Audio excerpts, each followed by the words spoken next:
here is the most important thing that I learned from this set of chapters. I would never make it at Basgiath because I cannot keep a secret to save my fucking life. And since the moment I read these chapters, I just constantly walk around in my house in public and I'm like, and dark hair is an Irid. Marked ones have 2 signets. Garrick is a distance builder. I am out of control. I cannot keep it inside.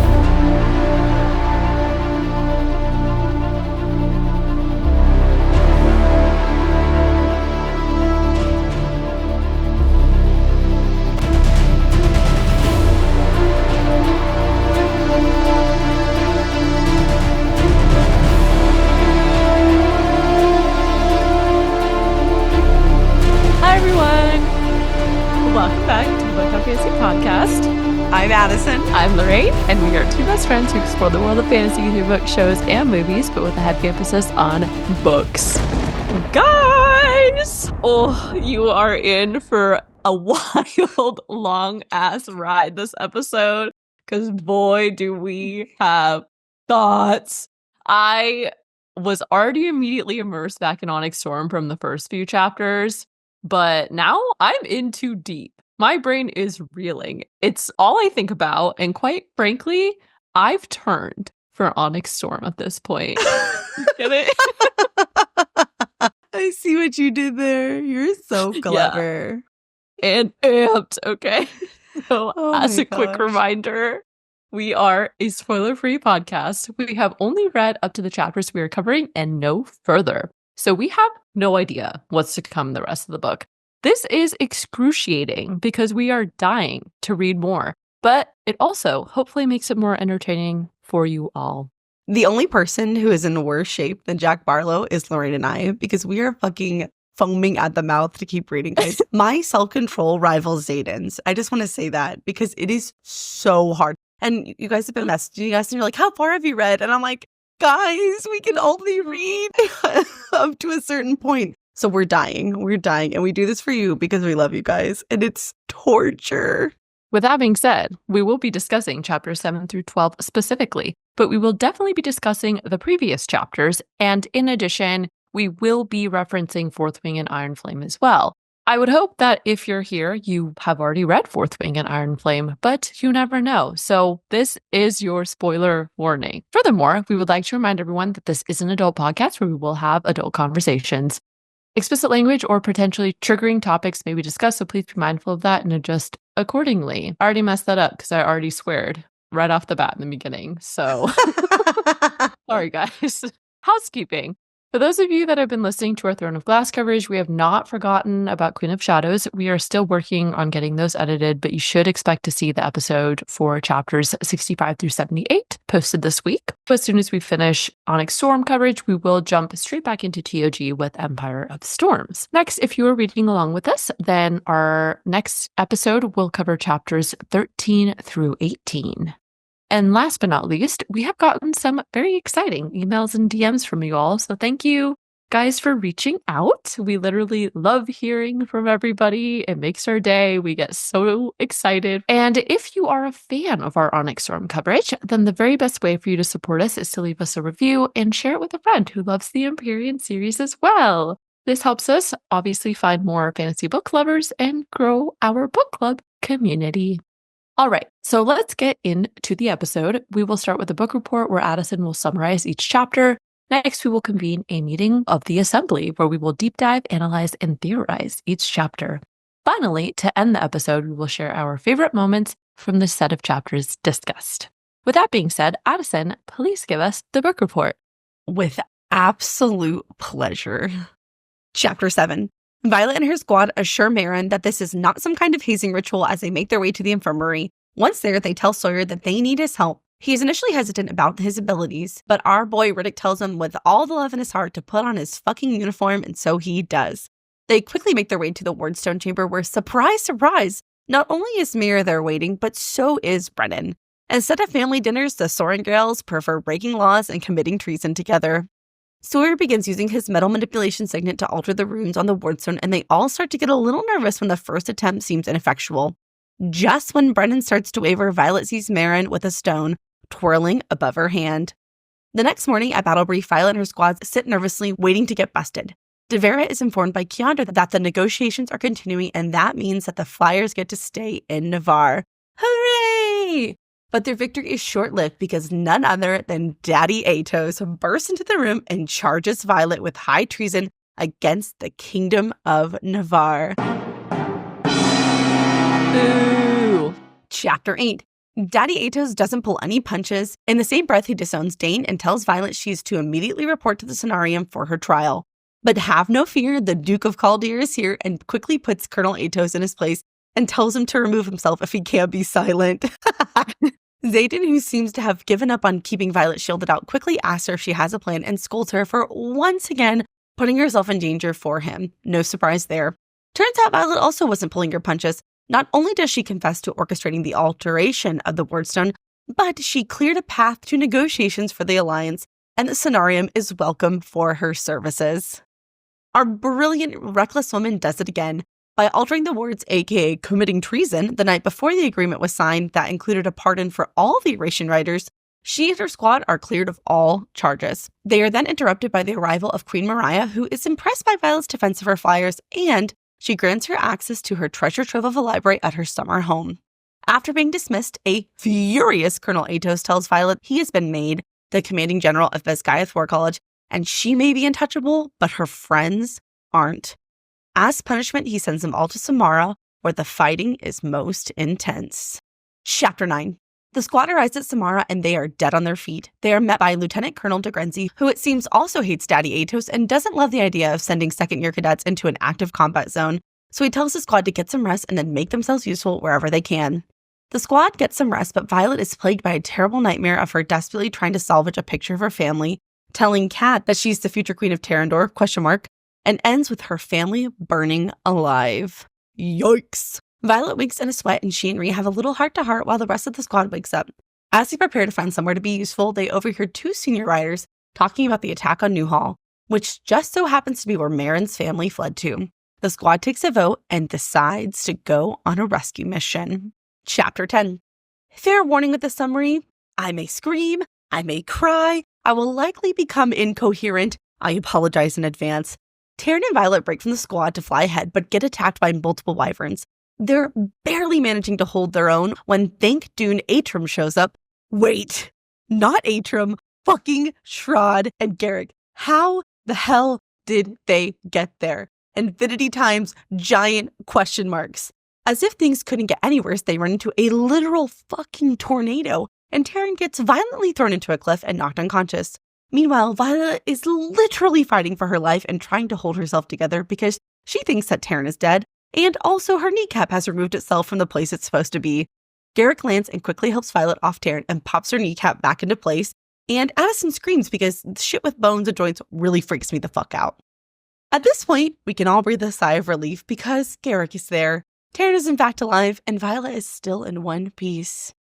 Plot twist! The silver-haired Venin appears and starts wielding lightning. In an even bigger plot twist, she doesn't want to kill them. Instead, she wants information from them. Oh, and her name is Theophany, not Theophany. Whoops. And she just casually drops that Indarna's breed of dragon is called an Irid.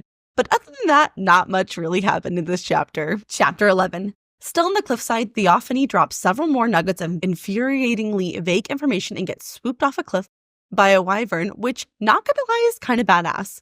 Violet tells Garrick to get out of there before the rest of her squad showed up and started asking how the fuck he could possibly be there. After another grueling 20-hour flight, the squad arrives back at Basgiath, and Taryn delivers Violet into the courtyard, and Xaden's shadows deliver Violet right into his arms. Swoon! Brennan and Xaden take Violet to the commons, and Brennan begins mending Violet's knee. They are then bombarded with interruptions from Garrick, who is adorably there to defend Violet's squad, including Maren's twin little brothers, and then, much to our dismay, Colonel Aetos.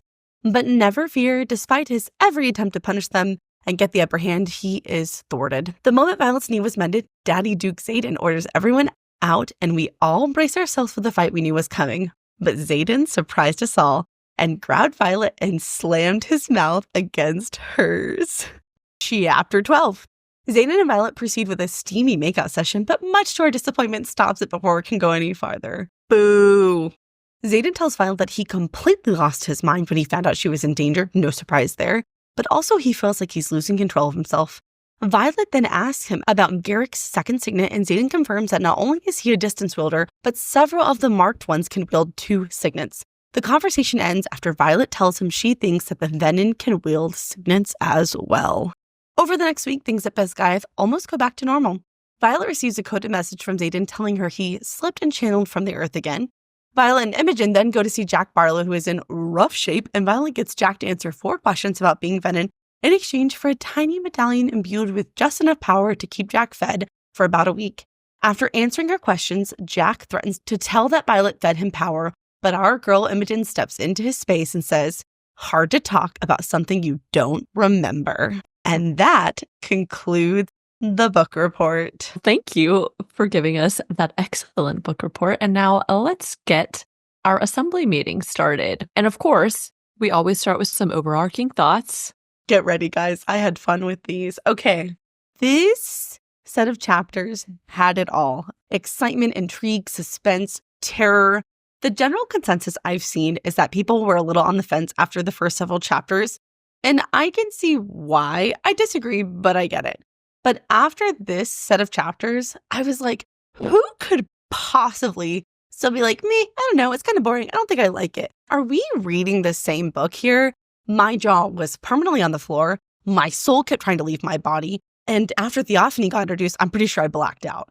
Like, I mean, I was like dead on the floor, gone. I was fucking done for. Like literally, I could not control myself. And I have a funny story about how this set of chapters was consumed, and I'll tell you in the episode. Secondly, this is our first deep dive coverage of a book in the Empyrean series. Though this is only our second episode, it has become apparent to me that I am really fixated on the excerpts at the beginning of each chapter. So just a fair warning, I went deep on some of these in this episode, and I will likely continue to do that in the future. So just buckle up, everybody. Third, unpopular opinion. What Violet and her squad did with the wardstone was insanely risky and stupid. I will talk about this more in depth in those chapters, but I was floored that so many people were just willing to go along with this plan, especially Mira and Brennan. I have a lot of hangups and reservations about this plot line. The more I thought about it, the more enraged I got, to be honest. Also, I'm not entirely sure they didn't fuck something up that is going to cause problems later down the line, which I know, Lorraine, you have thoughts about too. Totally. Mm-hmm. And last but not least, here is the most important thing that I learned from this set of chapters. I would never make it at Basgiath because I cannot keep a secret to save my fucking life. I'm going to do my weird Addison thing where I go on a little tangent and then I bring it all back together. So you know those progressive commercials where it's an older guy named Dr. Rick and he's a parental life coach and he goes around helping young people to prevent them from becoming their parents and doing those, boomer things that your parents do. There's a couple of them and they're so funny. We will actually link the specific one I'm about to reference in the show notes. Dr. Rick is with these 2 guys at the hardware store and a person walks by with blue hair. And you see them all stare at this person with the blue hair. And you see Dr. Rick like kind of mutter under his breath, "We all see it. We all see it. Like calm the fuck down. You don't need to say anything." And one of the guys is just like, "He has blue hair." You see him just spontaneously combust, like he cannot control himself. And since the moment I read these chapters, that is me. I just constantly walk around in my house in public and I'm like, and darn it is an Irid. Marked ones have 2 signets. Garrick is a distance wielder. I am out of control. I cannot keep it inside. My poor husband's like, "What the fuck are you talking about?" And I'm like, "Garrick is a distance wielder." And he's like, "Okay. Are you sad about that?" I'm like, "No, I'm happy." Why are you not screaming? I know. Scream with me. Literally me all fucking week. And so I am so happy I can just process this with you guys and just like get it out of my body because I am unwell. I 100% agree. The amount of reveals that we got in here, I was just like, no thoughts, just extreme excitement. And I was just in a processing coma. I felt like a computer on overdrive, honestly. I was thinking about all this stuff. And like, you know how your computer gets really hot and then it'll just like crash sometimes, or at least mine does, because you hear the fan like kick into high gear, kind of cool you down. That's you, Lorraine. Yep. That was my brain, and that's how I felt from all of these chapters and everything that we learned. There was not a single moment where I was bored or uninvested in any of these chapters. I think the first 6 chapters got us back into, the political atmosphere and then the direct aftermath of the Venin attack after Iron Flame. And then from here on out, it's just been plot advancement. We got Garrick's signet reveal. I kind of thought that was going to take a little bit longer to get, but I know. Too am just literally salivating to talk about Theophany and Antarctis dragon breed. Like, so many thoughts. And you guys are in luck because I have another massive crazy theory to present. So we're excited if you guys cannot tell. So that concludes our overarching thoughts, and we can actually get into our chapter analysis. We do have a question to pose that we would like you guys to send us a text about. Our question, thematically related to this set of chapters, is who do you think within leadership and Basgiath is Venin, a traitor to Navarre, or just in general that you get a really bad feeling about? Send us a text. The link is in the episode description. It's very easy to do. You can also send us an email if you actually want a response from us, or a DM on Instagram. In either case, let us know. We want to know your thoughts.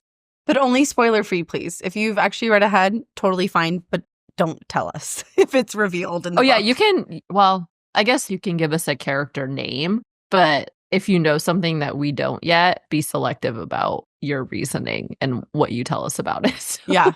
Tell us what you thought before it was revealed to you in the book. All right, starting with chapter 7. Let's start with the excerpt. This is a section that's translated out of Lyra's journal. As a quick refresher, Violet and her squad stole both Lyra and Warwick's journal from the Royal Library deep within the archives in Iron Flame, and Lyra and Warwick were both members of the First Six. Also notable in Iron Flame, Lilith reveals to Violet that her father's research indicated that Warwick never wanted anyone else to hold the power of the wards. He wanted Navarre to eternally hold the upper hand. But Lyra thought the knowledge should be shared. The excerpt from chapter 63 of Iron Flame says this directly. I am alone in thinking the knowledge of the wards, the protections they provide, should not solely benefit Navarre, and it has cost me everything. This is directly from the Journal of Lyra, translated by Cadet Jesinia Neilwort. That is an excellent call out. Okay, as you guys know, I have like a little theory cooking, and it's going to be served later. But I specifically want to point out that the language from chapter 63's Iron Flame excerpt, it has cost me everything, directly parallels what Brennan said about Naelin. And there is a circulating theory that Naelin is still alive, but is now Venin. Just remember that phrase for later. Now, in terms of the actual excerpt, the context seems to indicate that Lyra was part of a movement at the time to unite both dragon and griffin riders to get them all under the protection of the Orician wards, presumably to keep everyone safe from Venin. Obviously, we know from some history that this is the very first Venin war 600 years ago. Also in this excerpt, Lyra mentions the name Braxton. I'm assuming this is a person. If that's the case, this is the first time that name has been mentioned. Don't know for sure if it's a person, but it's the first time it's been mentioned. Yeah, I noted it could be a person or place. For whatever reason, the context seems to indicate it's a person. We double-checked Fourthwing and Iron Flame, and Braxton has never been mentioned in either one of those books. My best guess is that Braxton was a prominent figure in Poromiel's history and was associated with the Griffin fliers. He probably was a flyer, and Lyra, as a writer, was attempting to help Braxton. This excerpt feels like foreshadowing that whatever Violet and the world are currently facing is going to be a repeat of history from the First Great War against the Venin. Many of Violet's actions and her mindset align with how Lyra seems to have felt as well from the small snippets of info we've gotten from her. But the outcome of this current war depends on what Violet can learn and uncover. This means getting access to all possible information from the First Six is going to be a critical point of exploration to uncover the truth and also some possible cures. I read this excerpt like 50 times, and I'm not joking. Obviously, this is just speculation, but I think this excerpt means that Lyra, knowing how to activate the wards after doing so in Navarre, basically ran away to Orisha to secretly activate the wards there, and that she altered the Orician wards to protect both Griffin flyers and dragon riders, and more importantly, that she was successful in activating the wards because she says, and now Orisha will be that haven. We know that the wardstone in Eratia is different from the wardstone at Basgiath. Basgiath's wardstone rings and runes are interrupted by a diamond pattern, unlike the wardstone in Eratia. That's noted in Iron Flame. This also indicates to me that Eratia at one point in time had dragons and fliers, because she says, should one of the others ever return? Should they return? You can't return to a place you've never been. True. I wonder if the 7th breed of dragons originated in Eratia, or they dwelled there at some point, because how would they have gotten the wardstone activated? Lorraine, I like your speculation that Braxton was associated with, or even was potentially a Griffin rider, and that he has a connection to the 6, because maybe there's this deep-seated historical connection between flyers and riders, and over time there's been this division. And so maybe uncovering that history is what will eventually bring the flyers and the dragon riders together. I don't know. There's a lot to unpack there. And I'm like really honing in on the nuance and meaning of words. But that excerpt is going to live rent-free in my head for a while. Oh, I totally agree. To continue on with the actual plot of this chapter, it's currently midnight and Violet and her squad prepare for their treasonous mission in the wardstone chamber. They first head to the infirmary in the healer's quadrant. Bodhi, Quinn, Imogen, and Maren are also present. I appreciate that they try to insulate Maren from consequences by keeping her from knowing specific details. It's already bad enough that the riders are committing treason, but obviously it would be much worse if a flyer is caught participating as well because of the tensions regarding them coming to Basgiath. Poor Maren, during this whole scene, she's just like, what the hell are we doing?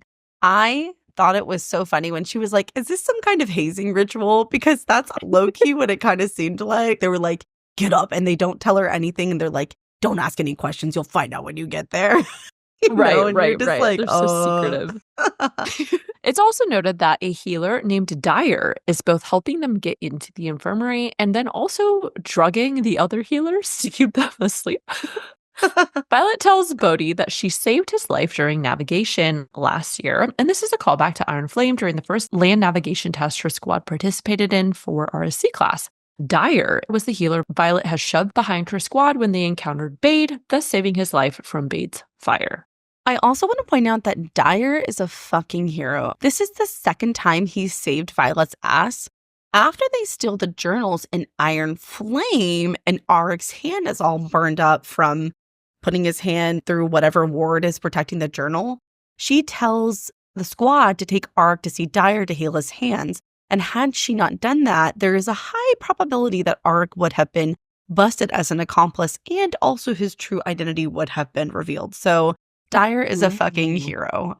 This was also a wonderful use of Violet's scribe mind. We know that she has extensive knowledge of potions, poisons, and the like, and it's cool to see her still use that knowledge to her advantage when she, hands him the vial of Valyrian root tincture to keep the other healers knocked out and asleep.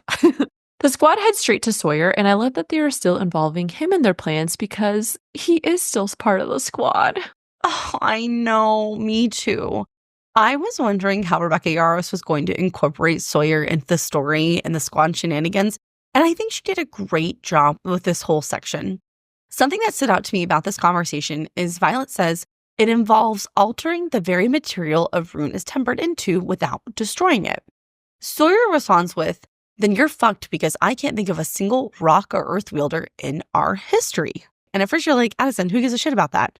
Immediately the alarm bells started going off. We talked in the last episode about a potential creation of a new powerful 6 with ultra rare signets. Since we had that conversation, I have been on high alert for any information about rare signets. This makes me wonder if someone is going to get that signet. Maybe Arik, or maybe a character we haven't been introduced to.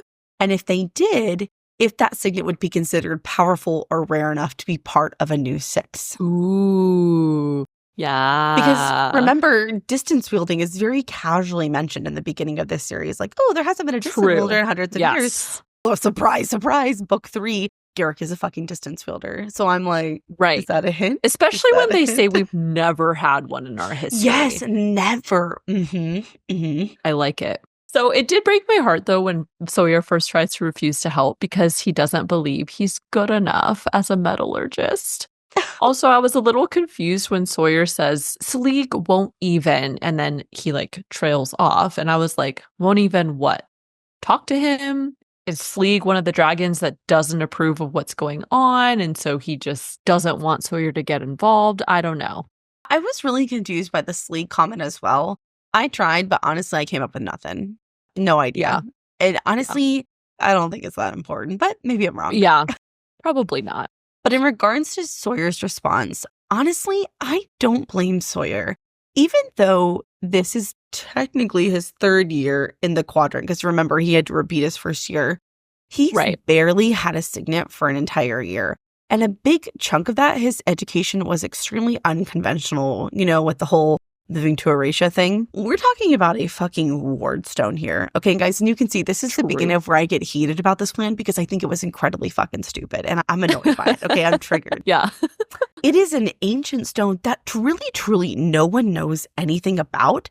That is also quite literally the key to the protection and survival of basically everyone. I'm sorry, he is not experienced enough to do this. I know it all works and blah, blah, blah. So the peril is not really there. But to be honest, I think it was stupidly risky of Violet and her friends to do this. I think everyone's dumb for going along with it. So just dropping a controversial, hot, unpopular opinion there. I totally agree that it was kind of reckless and it was not well thought through. I understand their motivation and I think why they did it comes from a good place. Yeah. But ultimately, it was so half-assed. They have Mira's experiment that she confirmed to prove that you could alter the material of a rune. But still, at the end of the day, you don't really know the long-term outcome of doing that. And we do know that before they fixed the right rune or messed it up in a way that would disable that rune for the fliers, they did mess one up, the first one that they tried, and we have no idea what the consequence of that is going to be. Oh, yeah. And you will hear me continue this line of thought throughout this chapter. I also loved in this scene when Riddick says, "Now I love you like a brother, and I get that you lost your leg, and we respect however you're feeling about that, but you're still one of us. You're still a rider with all the benefits and shit that comes with wearing black. So with all the love in my heart, put on your fucking uniform because we need you." And I love this quote so much. It is simultaneously so loving, so supportive, so socially, emotionally aware, and also so motivating. It was perfect that Riddick said it. And I just, I love Riddick. I really do. I love Sawyer. I love them all. I really love them all. I know, that was a great one. We both wrote that quote down and we had to fight over who got to say it.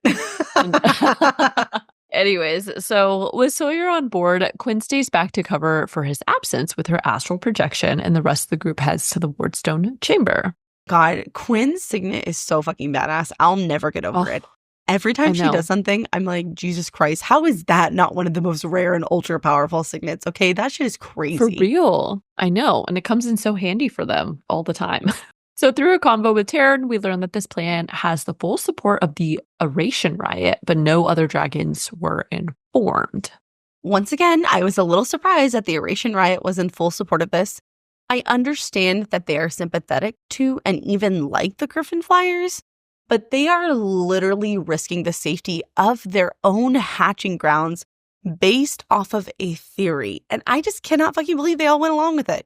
Nobody was like, hey guys, maybe we shouldn't fucking do this. That is an excellent point. Thank you. Let's down there.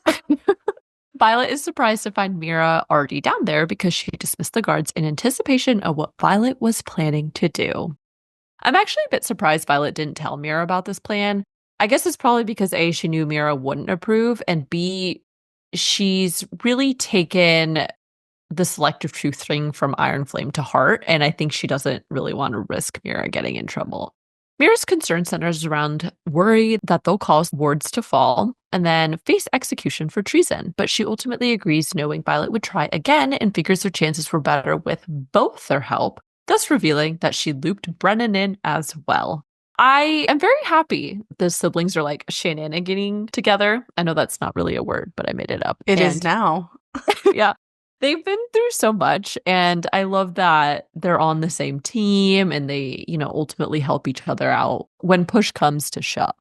That is nice, and I'm glad you pointed it out because I couldn't get past how fucking stupid this is. I know I sound like a broken record, but I cannot believe Brennan, of all people, was on board with this. I feel like there's this running joke in the Empyrean community where it's mentioned in Fourth Wing that Brennan is like a brilliant strategist, right? And he just has like the strategic vision and why he rose so quick in the ranks. And to be honest, for someone with strategic vision, he does a lot of dumb shit. For example, letting them do this. I guess ultimately it's like Mira said, they knew they couldn't stop her, so they may as well have been there just in case things go horribly wrong. But I just can't believe it. Poor Lorraine, she's had to listen to me talk about this like all week, not just in the episode. So she's like, oh my God, Addison, okay, I get it. I thought it was dumb as well, but because you want it to happen, I'm like, yes, do it. So that they can fix it and get the fliers to be able to be in the sky. You're so supportive. I do have some real analysis here. Brennan says, I'm here in case it all goes to shit. Wouldn't be the first time I've mended it. I do wonder if it would have gone wrong if Brennan would have actually been able to mend the wardstone back to its original state. My gut says no, he actually wouldn't have, because in Iron Flame, Violet asks Brennan if there's anything he can't mend, and he says magic, right? He's able to mend the stone in Iron Flame because only the physical structure of it is damaged. He can't reignite it. I don't think he would have been able to mend the magical element of it, which is the runes, which is what they are altering. And so I don't want to say plot hole, that feels really strong, but that feels like a little shaky logic, I'll say. Yeah, that's a good point. I mean, they messed one of the runes up for sure. Oh, totally. Does that mean leadership knows how to like recraft the rune? Can they? I don't know. Excellent questions. That we'll think about later. I think it's worth mentioning that while Sawyer does his thing, Violet thinks of Lilith's final words, I'll get to see him soon. Live well. Violet has been bottling her feelings up pretty hard, and I hope she does at some point take some time to properly grieve, because she still hasn't given herself a chance to do that, and I wonder if it's gonna just explode out one of these days. Oh, it totally is. I think she's totally primed for another breakdown like she had with Rhiannon and Iron Flame. In the last set of chapters, she even thinks, I'll grieve later, always later. I feel like some point it's going to all catch up with her if she doesn't start opening up to people. I know there's a lot going on. She's working on really big problems, but I do worry about her. But also simultaneously, I do love how supportive and caring Rhiannon is. Rhiannon is just like the most steadfast, caring friend. And I really enjoy how she's always there for Violet. Yes. And on that note, we see several small moments between the two of them having more personal discussions, such as this moment, and their discussion of their nightmares later.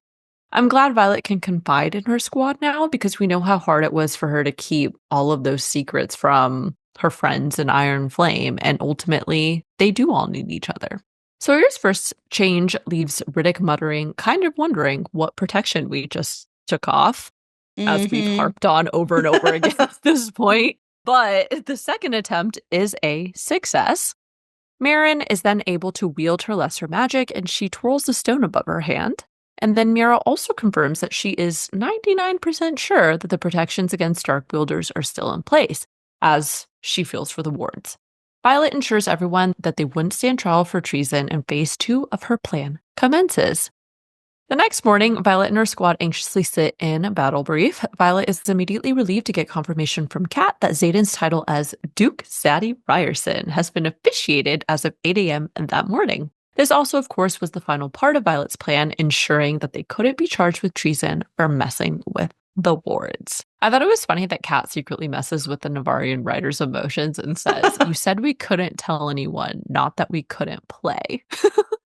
I know we haven't exactly been primed to like Kat, but I definitely feel like we're going to get a shift toward friendship between her and Violet within this book. I have more thoughts about this when we get to her nightmare scene in chapter 9, but there's some subtle changes happening. Oh, totally.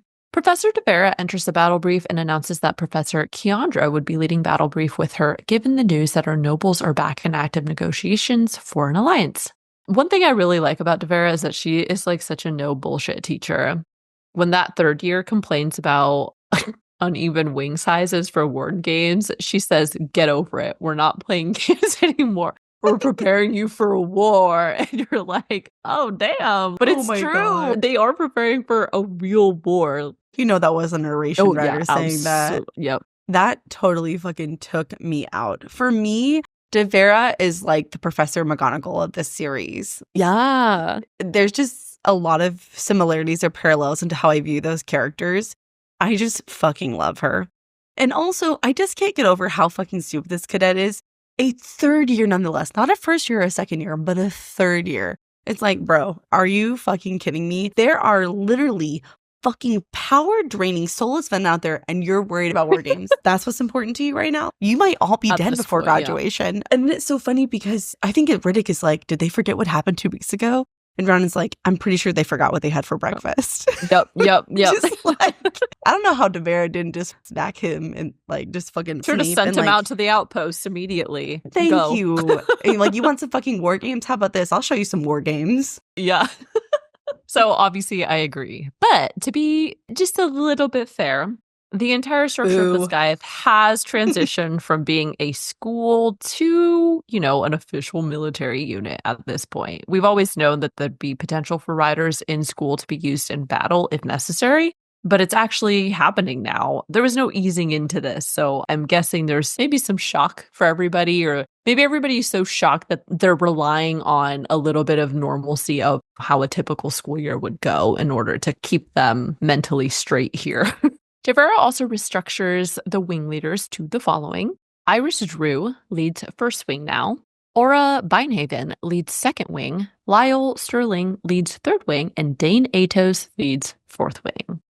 TBH, I kind of forgot about Dane's daddy until he barges in on battle brief to charge Violet with high treason against the Kingdom of Navarre.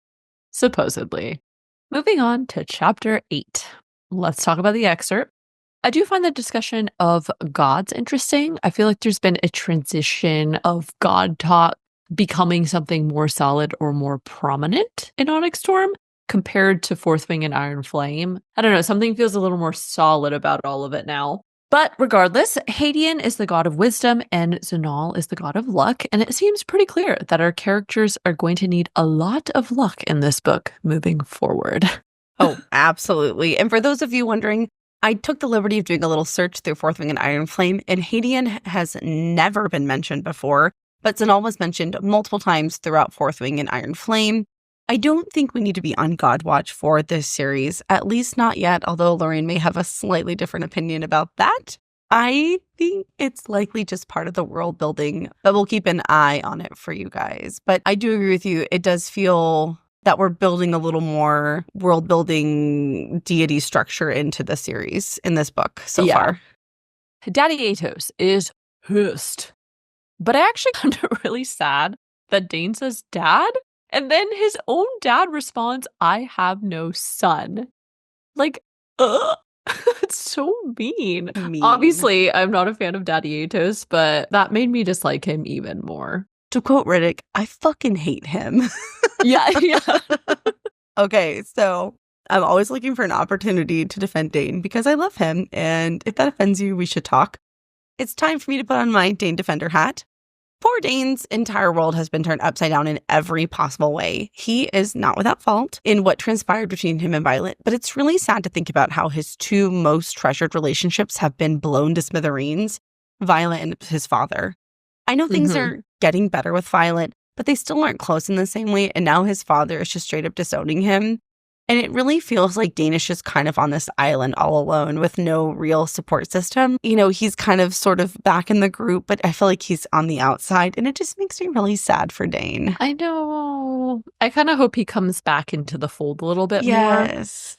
But it sounds like Dane and his dad don't necessarily have the best relationship because Brennan and Violet make a couple comments in chapter 12 later. I forget exactly what it was, but they mention how like his dad's always been a piece of work. Like he's always been kind of a... And so then he relied on their dad to kind of be like the father figure, but then obviously Daddy Sorengale passed away. So even still though, I'm assuming Dane's mom is dead. That's never discussed in the book, but where is she?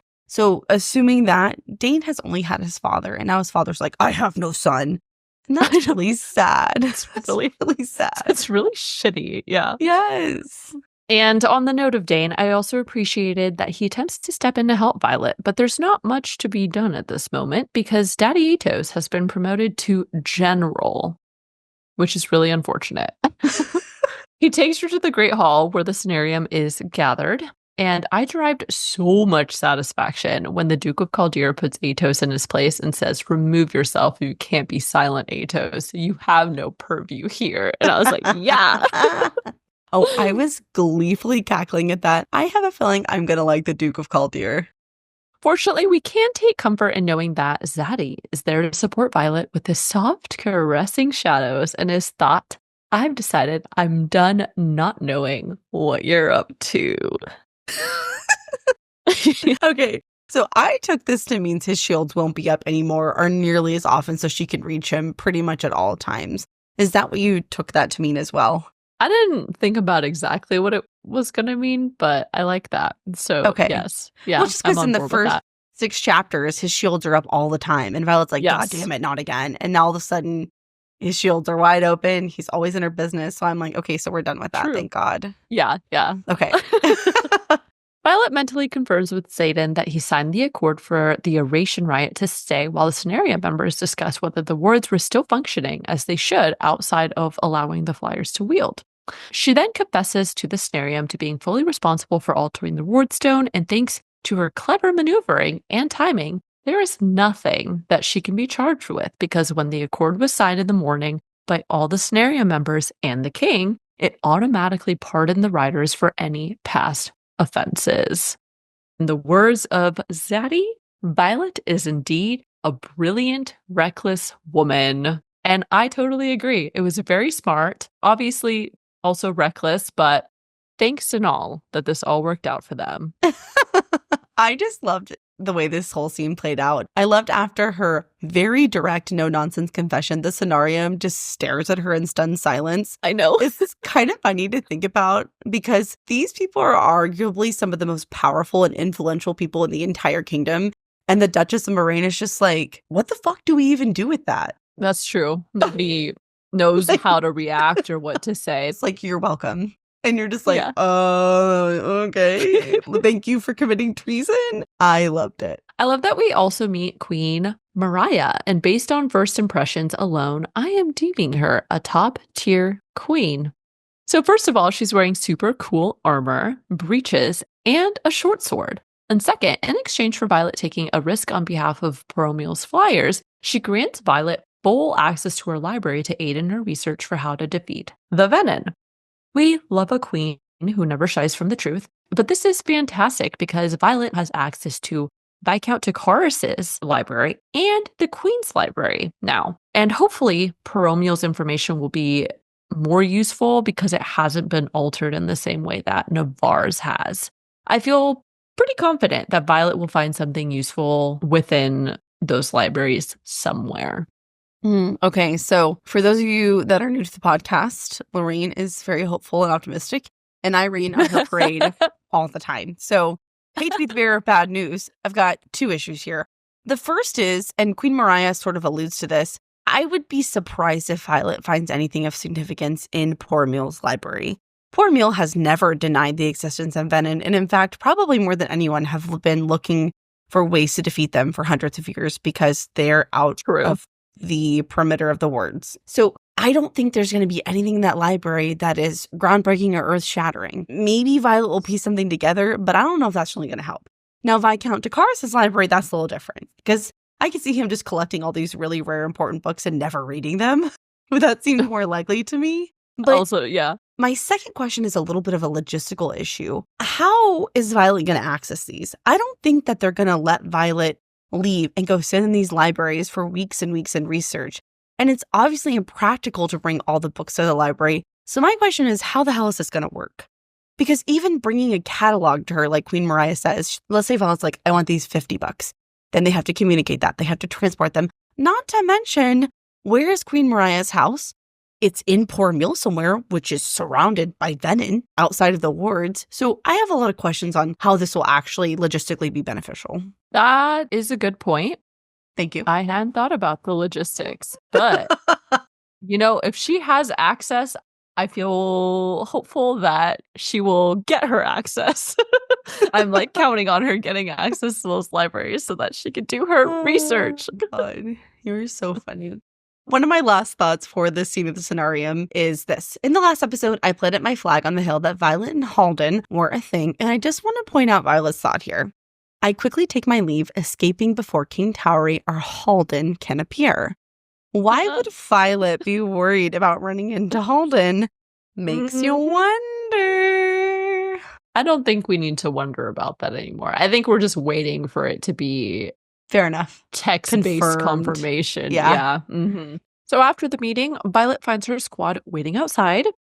And I have to say that Rebecca Yarros has really stepped up writing Riddick's character. He's in the story a lot more. We already know he's our number one source of funny one-liners, but now I'm kind of side-eyeing him for being hot too. Maybe I'm just really late to the party, but why else would it be noted that Riddick rubs his hand over the tattoo of a dragon on the side of his neck? I guess by default, you kind of assume that all the writers are really hot people, but I hadn't really thought of Riddick that way until this book. Really? See, I've always thought he was hot, but that's probably partially because I think funny people are attractive. And usually the funnier you are, the more attractive you are. And so, Riddick is hilarious. So he's clearly the hottest character besides Taryn and Darna. The three of them make the hottest characters in the book. True. Yeah, quite literally. I also wanted to note that Rhee informs Violet that there is one active combat zone they were informed of in Battle Brief, and this, of course, is foreshadowing for the events surrounding Samara and Newhall that we'll get to in a bit. That is an excellent catch. I did not catch that little bit of foreshadowing, so excellent job. Daddy Aetos is the new Varish, and he is not letting things go. But I did find it kind of ominous that he says, and yet I'm the one the king appointed to take over as commanding general of Basgiath. Right after, Violet reminds him that he tried to have her killed on several occasions for Athben. First of all, real big disappointment to learn that he's the new commanding general. But there's been some speculation within the fandom about whether Daddy Aetos is Venin or working with the Venin. I am not 100% convinced that he is yet, but after what we learned from Jack in chapter 12, I'm definitely kind of starting to see it. Maybe he's been one of them that's been hiding in plain sight, just like the Venin amongst the scribes have. So we will talk about this more in chapter 12, but I disagree. I don't think it's Aetos, and I have a few reasons why. I have some speculation on who I think the traitor is in leadership, so we'll talk about it when we get there. All right. Also, why does King Tari not seem that concerned about the Venin? Maybe he is, but I just kind of feel like his whole reaction hasn't been what you'd expect as the leader of a kingdom.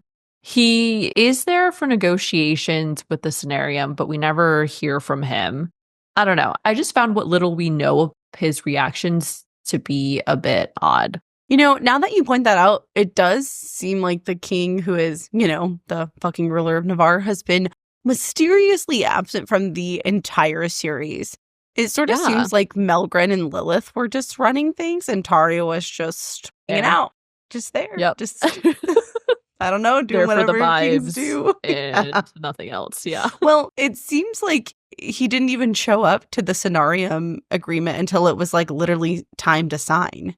I feel like he was just drunk off his ass, and they were like, "Sir, we actually need you to attend this event and sign this really important historical trade agreement that will determine the fate of our kingdom." And he was like, "Oh shit, all right, let me go." That's the vibes it gives. Something is a little weird with that, but I don't know. Anyways, so obviously I don't like Aetos, but when he brings up how they altered a stone, no one fully comprehends. As we've continuously mentioned, it does make me feel like this is going to come back again later, because this is now the second time it's been discussed in the book.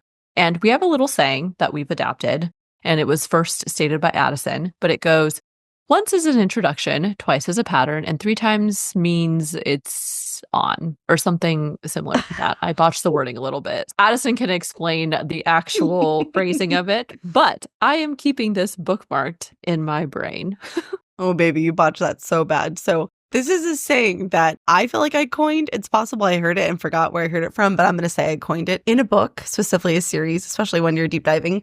Once is an introduction, twice is a coincidence, and 3 times is an intention.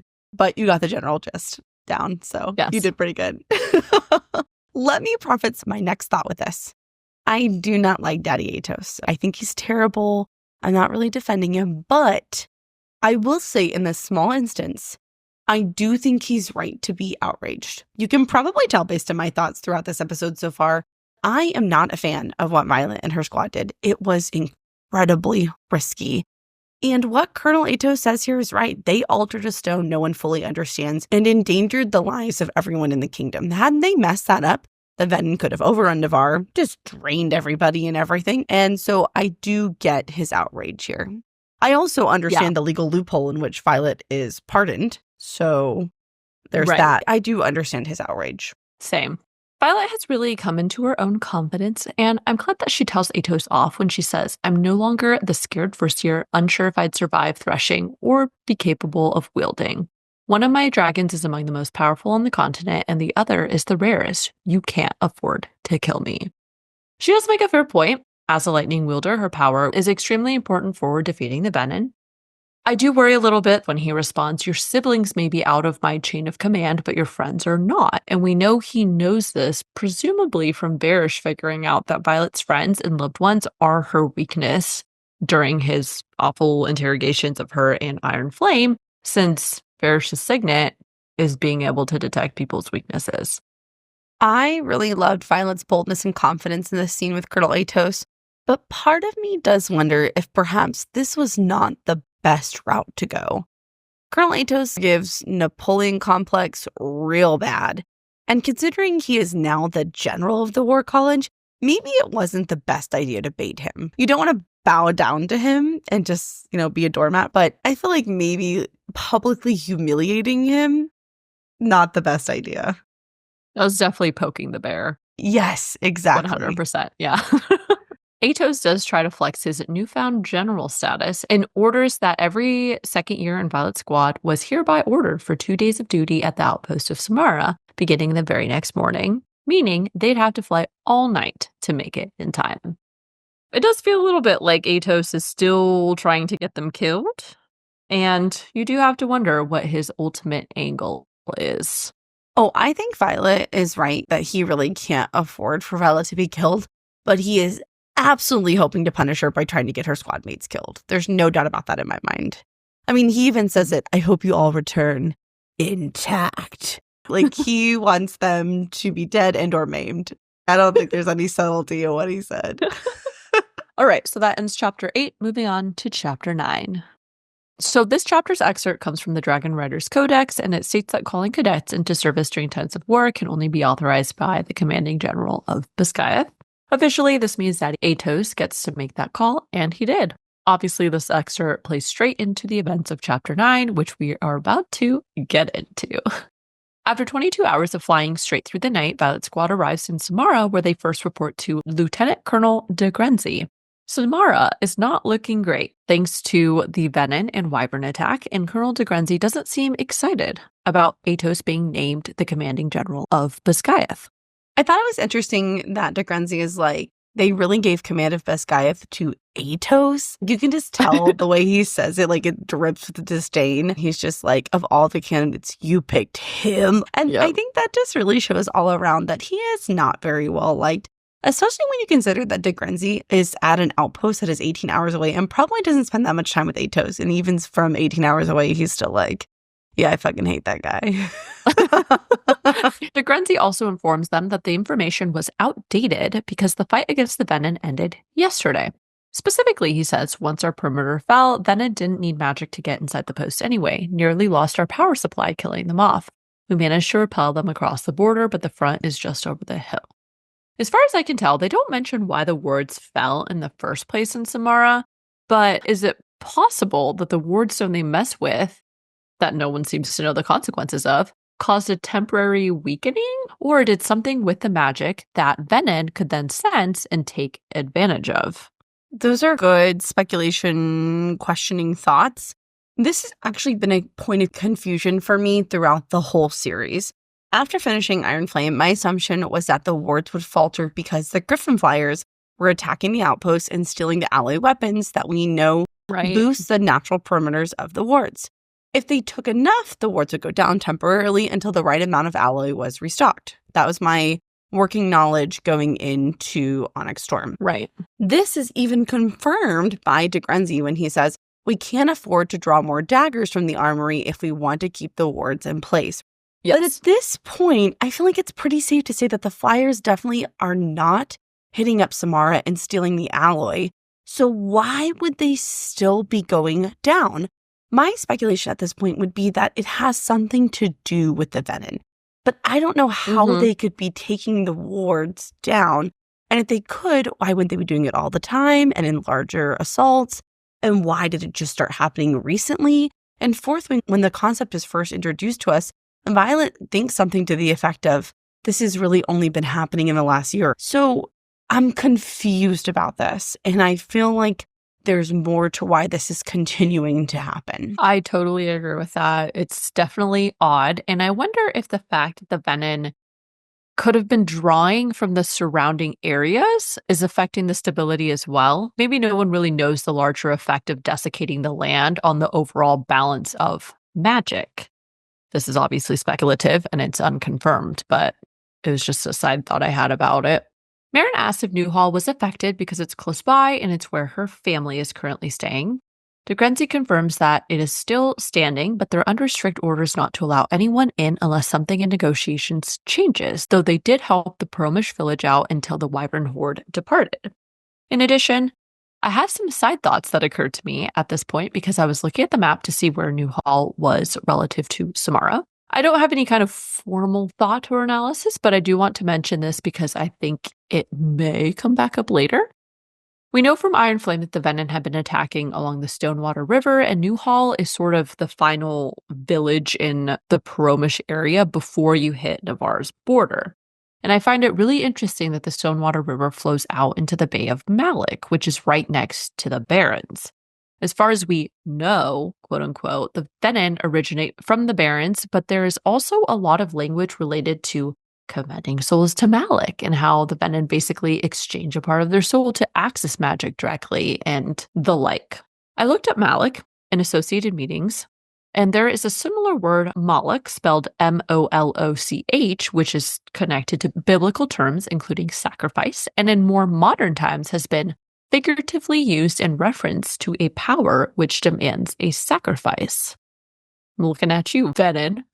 Okay, I'm with you so magic. far. In addition, the Malicht, spelled M-A-L-L-A-C-H-T, is associated with Irish curses and means bad luck. Spoken curses can often be called an Irish phrase that I don't know how to say properly, so I'm not going to say it because I'm not sure. It's A-N-A-I-L and then S-I-A-B-H-R-A-I-N. And that word means demon or otherworldly breath. So these curses and such were often used by druids and bards in times of battle, and typically those curses started with the words, may you. All of this to say, I don't think it's coincidence that Malik in particular is brought up so many times and that the Bay of Malik is right next to the Barrens. I'm still piecing all of this information together and I don't know what all of it means, but just food for thought.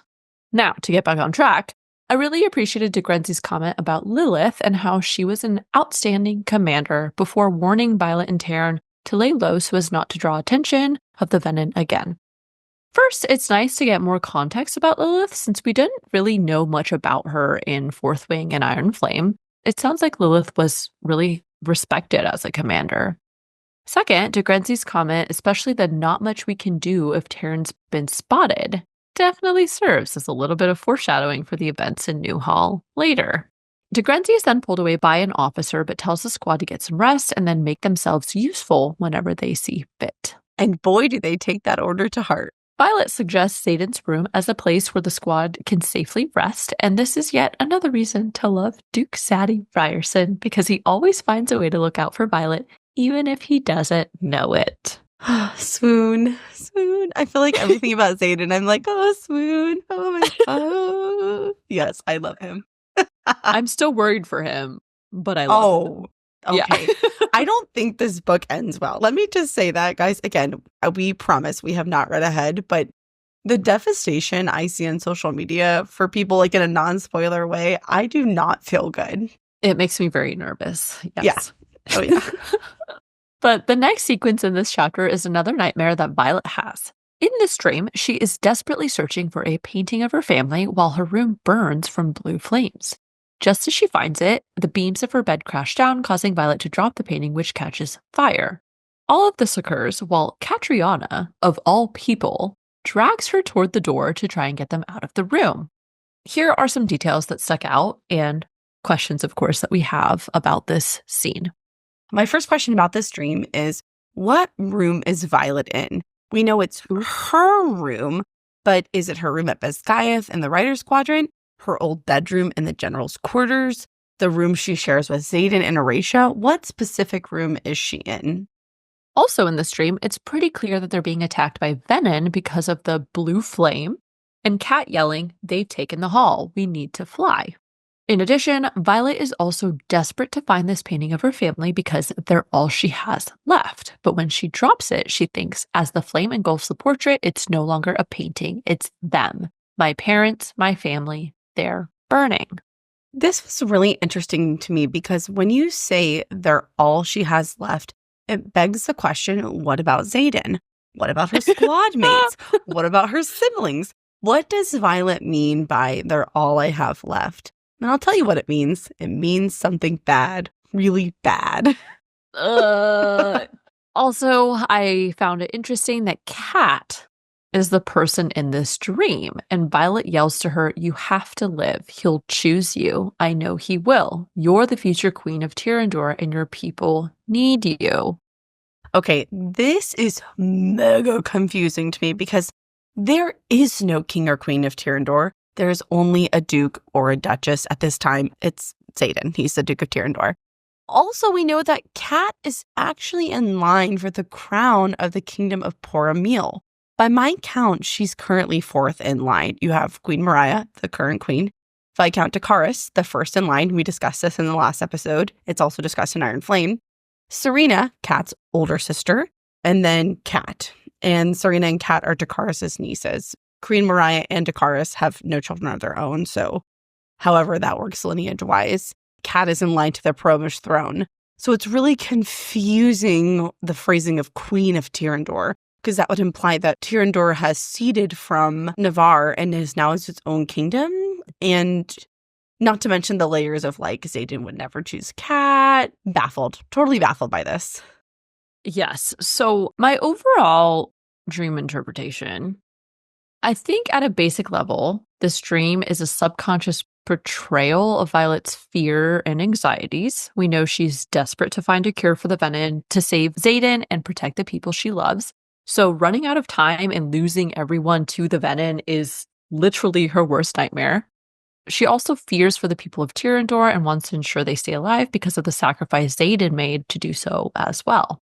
She's already lost her father for reasons we don't know for certain yet, and her mother obviously sacrificed herself to get Basgiath's wards back up and protect her children from the Venin, so the thought of losing anyone else is also very terrifying. With that being said, I feel like this dream is also foreshadowing the development of a deeper friendship between Violet and Cat. We know there's been tension because they both have history with Xaden now, but overall the tone of their interactions is starting to shift a bit from what we've seen in Onyx Storm so far.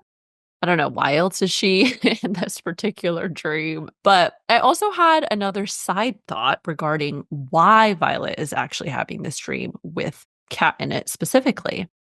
I wonder if Cat's powers are actually influencing Violet's fears and dreams, since we know Cat can manipulate emotions. I don't think Cat is like actively trying to do that, but perhaps in a dream state, it's just like a subconscious happening. And maybe there's sort of a blending that's occurring between both of their fears and Violet's dreams. Does that make sense? Oh, absolutely. And I thought this was a really good theory. I do agree with you. I don't think that Kat is doing this actively or intentionally, but I do think it's an interesting possibility, maybe possibly related to how they altered the wardstone. I don't know. I have a little bit of a different train of thought in regards to Violet's dream. I am on high alert, high alert for hints about Violet's second signet. So when I started reading this, I was like, how can this be related to a signet? My top theory for Violet's second signet is Truthsayer. Lord and I are in agreement on this. But a close second guess for me is precognition. And this dates back all the way to Fourth Wing in one of the very first battle briefs where you hear Jack Barlow say, I'm not the one that thinks precognition is a thing. So in my reread leading up to Onyx Storm, I was like, precognition, gonna note it. Because in my reread of Fourth Wing, a very small tangent, there are so many seeds of things that are planted literally in the first chapter. So I will leave no stone unturned. Nothing is too small for me to file away. Anyway, so I wondered if this is possibly a premonition. And when she's sleeping, her natural defenses or mental shields are lowered. And that's why she's able to get this glimpse of the future now. Ooh. Of course, the obvious counter to this is that a lot of the details don't line up with a realistic vision of the future. For example, both of Violet's parents are deceased, so they couldn't possibly be in danger in this way. But maybe because it's an unrecognized signet in its infancy stages, maybe some of the details are wrong, or maybe the details are meant to represent other parts of the future. I know this is a little bit of wild, but I can't figure out what else this dream would mean and what it would represent because it's so odd. I totally agree. And I like your theory as well about maybe being related to precognition a little bit. Something else I was thinking about just while we're on the topic of Violet's second signets before we move on is just potentially like a seer situation too, because seers can have connections to divinities. And it's in the realm of being able to kind of see the future or like know things intuitively, which falls in relation to a truthsayer or precognition as well. Obviously, nobody knows anything for certain, but I would like to know, Rebecca being like, this is really obvious. And everybody's like, is it? Is it obvious? Because there's so many speculations and so many theories. I don't know. It's crazy. So Violet, of course, wakes up and her and Rhee have a Bessie talk about their nightmares. I liked getting some more personal details from Rhee about her fears because we haven't really heard much from Rhee so far in Onyx Storm, to be honest. I did too. I think for any author, it can be hard to balance keeping the story centered on the main character or characters, but also making us feel invested in the supporting characters. I feel like in a lot of books, if you think about it, the only thing you know about the supporting characters is how they relate to the main character and how the main character views them. True. But I think Rebecca Yarros does a good job of balancing that in this series and in this book so far. Of course, I would not mind at all getting more Riddick, Rhiannon, Sawyer, Jesinia, Garrick, Bodhi, Imogen, basically everyone, because I love them all. But I do like these, even though they're brief, these more personal moments between Rhiannon and Violet. The rest of the squad wakes up, and when they all head into the hallway, they overhear a pair of riders discussing how Newhall is under attack by Venin. Maren confronts them for details about the attack since her family fled to Newhall, but unfortunately, no more riders could be spared to help at the small village, and the people in Newhall had maybe an hour to evacuate. Something I found a little bit odd that I can't really explain is that the major rank rider is described as having short blonde hair, and she specifically says, "We can't help. Not all of us wield lightning," and glances at Violet. Back in chapter 2 of Onyx Storm, one of the Venin is described as having short blonde hair, and we know the Venin know about Violet's power. As far as we know, it seems like that blonde-haired Venin was killed because Violet throws a dagger at her throat, and then, Xaden comes in with the shadows and everything, but I don't know. It could just be coincidence because it's common knowledge among writers that Violet wields lightning. But something about the Major's comment and how we learn in the next chapters that Newhall was a trap created by the Venin, and like the silver-haired Venin showing up in addition to also being present in chapter 2. Something about all of these sequences and stuff just feels a little bit suspicious to me. So I'm going to state it. In case it comes to be something. It's probably nothing, but I did not take it like that at all. The context of the conversation basically boils down to the senior writers laying out the strategic reality of Newhall not being worth the risk. When she says, not all of us wield lightning, I took that as a way for her to demonstrate that they're already stretched to capacity, they're exhausted, and they are more vulnerable to serious injury or death because they don't wield a super powerful signet like lightning, and definitely not one that can kill Venin like Violet's. And so I took it more in, I think, like the practical sense. So I'm not going to say never, because I'm sure if I say there's no way that's possible, then I will absolutely be proved wrong. But I'm going to say that seems unlikely to me. Like the likelihood of this is very small. And it's highly, highly speculative. Beyond the blonde hair thing, there's nothing else that's tying to this. But no stone unturned. No stone unturned. But I actually really like the scene because it's a very real world conversation that I imagine happens a lot in military operations. Because we love Violet and her squad so much and they're so badass, we forget just how young they are and how much they have left to learn. It's easy to say those senior writers are terrible and how could they let innocent people die? But this is a reality of war and something that unfortunately Violet and her squad are likely going to learn as the war with the Venin continues. Resources are scarce and tough decisions have to be made sometimes. The squad debates whether to go to Newhall, and after putting it to a vote, they agree to go with the mission of extracting Maren's family and saving as many civilians as they could. I just love how Rhee handles this conversation. She's just so responsible. She immediately starts checking the boxes. She's like, well, Colonel Aetos invoked Section 8, so legally we're in the clear, but there's lots of unknowns and, and this and this and this, and I just love that about her. And I do understand her hesitation about going into an active war zone with virtually untrained cadets with no intel. When you think about it, It's kind of a suicide mission. Like, are we really surprised it went badly? Probably shouldn't be at this point, but yeah, I agree with your comments about Rhee. She's thinking as a squad leader should. And we know the way that she thinks and what she considers is part of why she was chosen to be squad leader. So, if Rhee doesn't get made a wing leader in the next book, I will riot. She better. Yeah. So that ends chapter 9. Moving on to chapter 10. Ooh, all right, guys. This is a big chapter. So get ready. Basically, from here to chapter 12, this is where Addison and I's brains were like really, really ramped up. Okay, guys. We were fucking amped. This excerpt for this chapter was provided by Major Constance Kara, and it discusses how weather wielders could sway the elements to their advantage, but without them, weather is the one great equalizer between opponents on the battlefield. As we see in this chapter, tornadoes certainly don't discriminate over who gets sucked into them and where they impact. It's also a small bit of foreshadowing for what we learn about Garrett's signets, one of which is wind wielding. Yeah, one of which, to be specific, one of them. Taryn and Violet break off from the squad and head towards Newhall. And Violet takes note of how wild the magic feels beyond the wards, and Taryn informs her that the Major Rider's dragon, Maze, had relayed an order for them to return, which obviously they ignore. The good news is they spot a group of civilians hiking in the plains, and Taryn communicates the message to Fierge and the Griffins. Bad news is there is both a bad storm and wyvern breaking through the smoke from the burning village. Something I thought was interesting during the battle, when Violet opens a door to Taryn's power, it's described, "It envelops me, fire streaking through my veins, embers burning in my bones, as the conduit glows siphoning off the excess." Then Taryn says, "Do not channel more than you wield." I love impersonating Taryn. But this makes me wonder a couple of things. Is Violet accidentally pulling too much power from Taryn because they're outside the wards and magic is less restricted? Violet notes how magic feels wild beyond the wards and Taryn's power seems endless, quote unquote. Yeah. My second question is, does Violet need the conduit?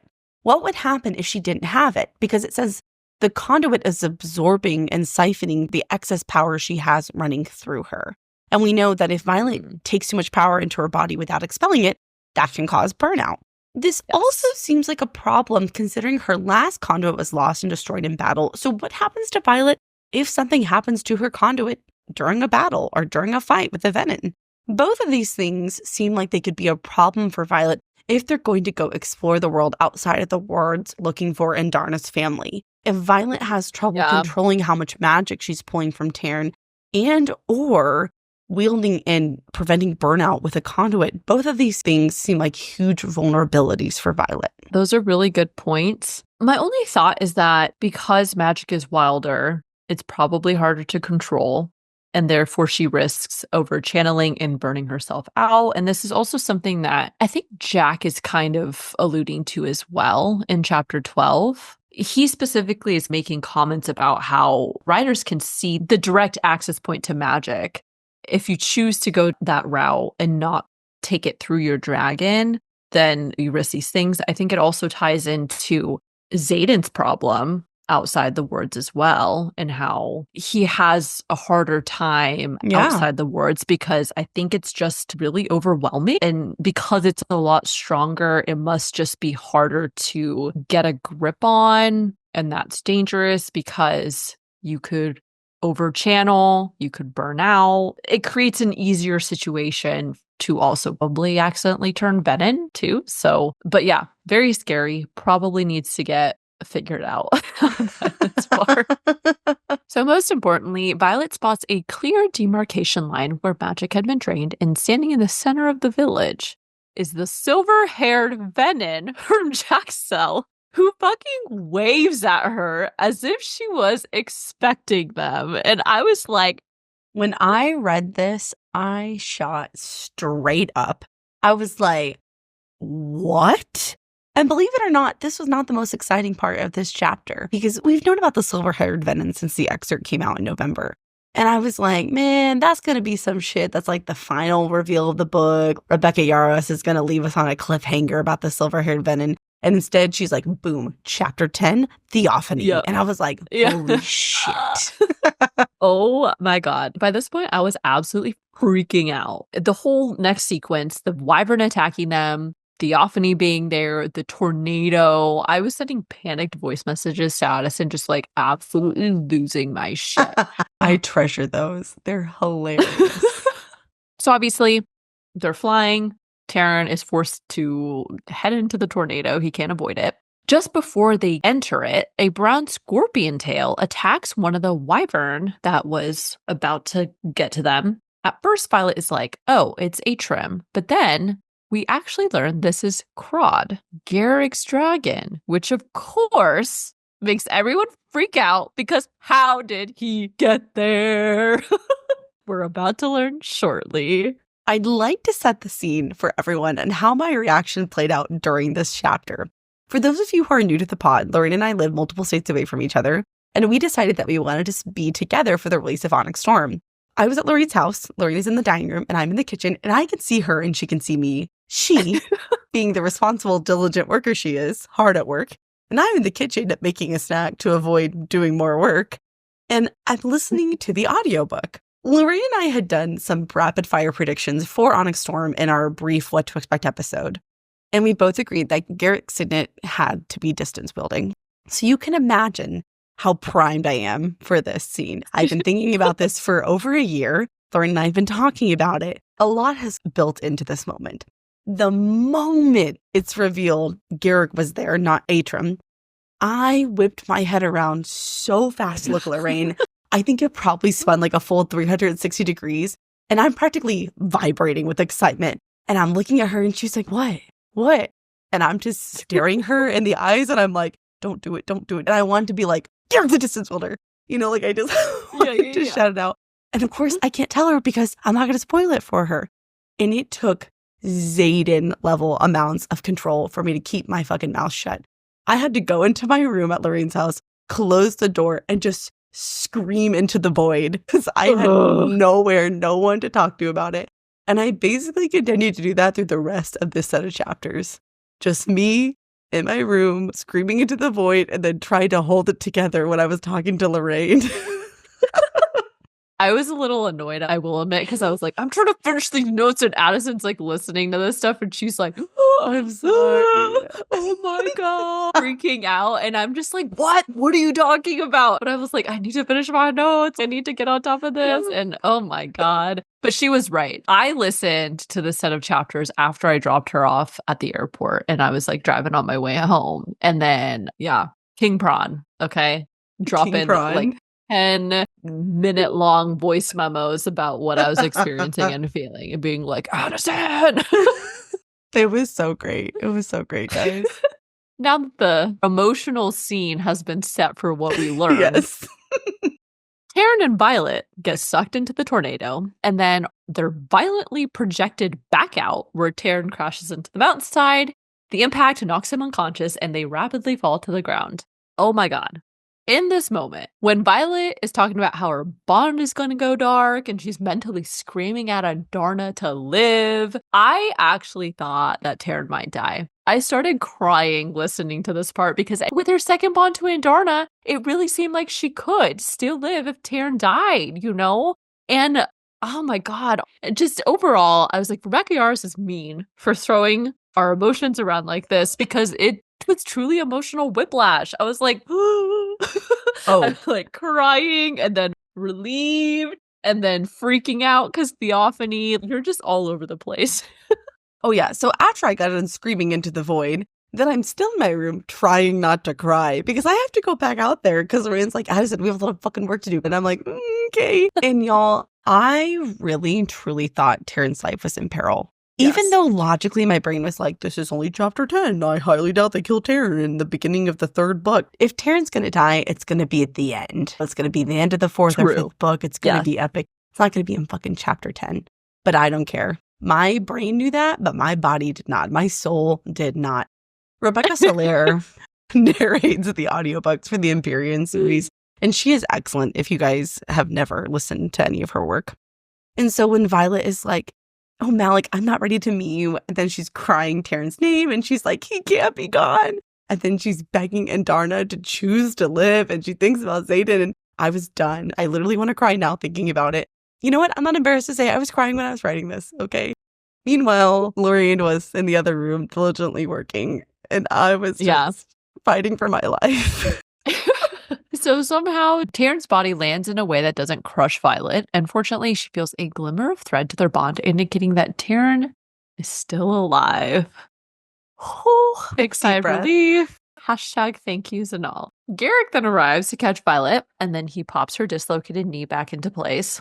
I don't think I could do that. Yeah. Nope. I know it was necessary, but it sounds really painful, and I don't like to think about it. So yeah. As they wait, Adarna notes the others approach. They do not know Crod is with you, and I have not told them, which leads us to a very important conversation between Violet and Garrick.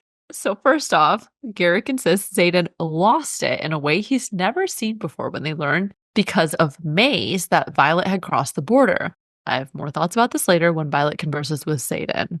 I do as well, but let me just say, I did not like when Garrick said that about Xaden. Because you were afraid of what it meant? Yes, I feel deeply unsettled by the description of Xaden's emotional state throughout this set of chapters.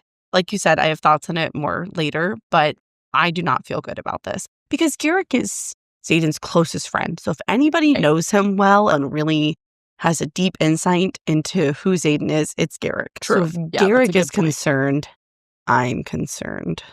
Yes. So then next, Violet convinced Garrick about how it was possible for him to be in Newhall because he was supposed to be with Xaden, which is an 8-hour flight away.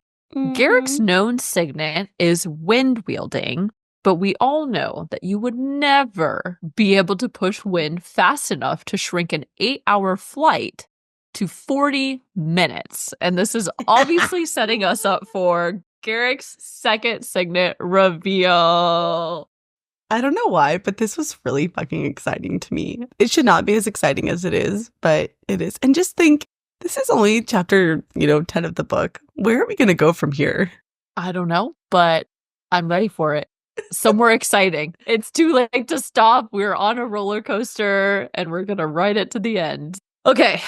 We thought we were going to get Garrett's second signet confirmation here because obviously we've been salivating, waiting for it. But in another jaw-dropping twist, the silver-haired Venin, aka Theophany, pops in, and there is a lot to unpack about what she says because OMGY, what the fuck? That's all I have to say. OMGY, baby. And for those of you new to the pod, OMGY is my daughter's own personal contribution to the podcast. She's 3, and I don't know where she came up with this, but she's always like, OMGY. And I'm like, girl, I don't even say that. So Lorraine and I have adopted that. We do now. What I freaking love about this so far is that just looking at her nose, we both typed, like 50,000 times. Every bullet point, we're like, can you believe this? Oh my God.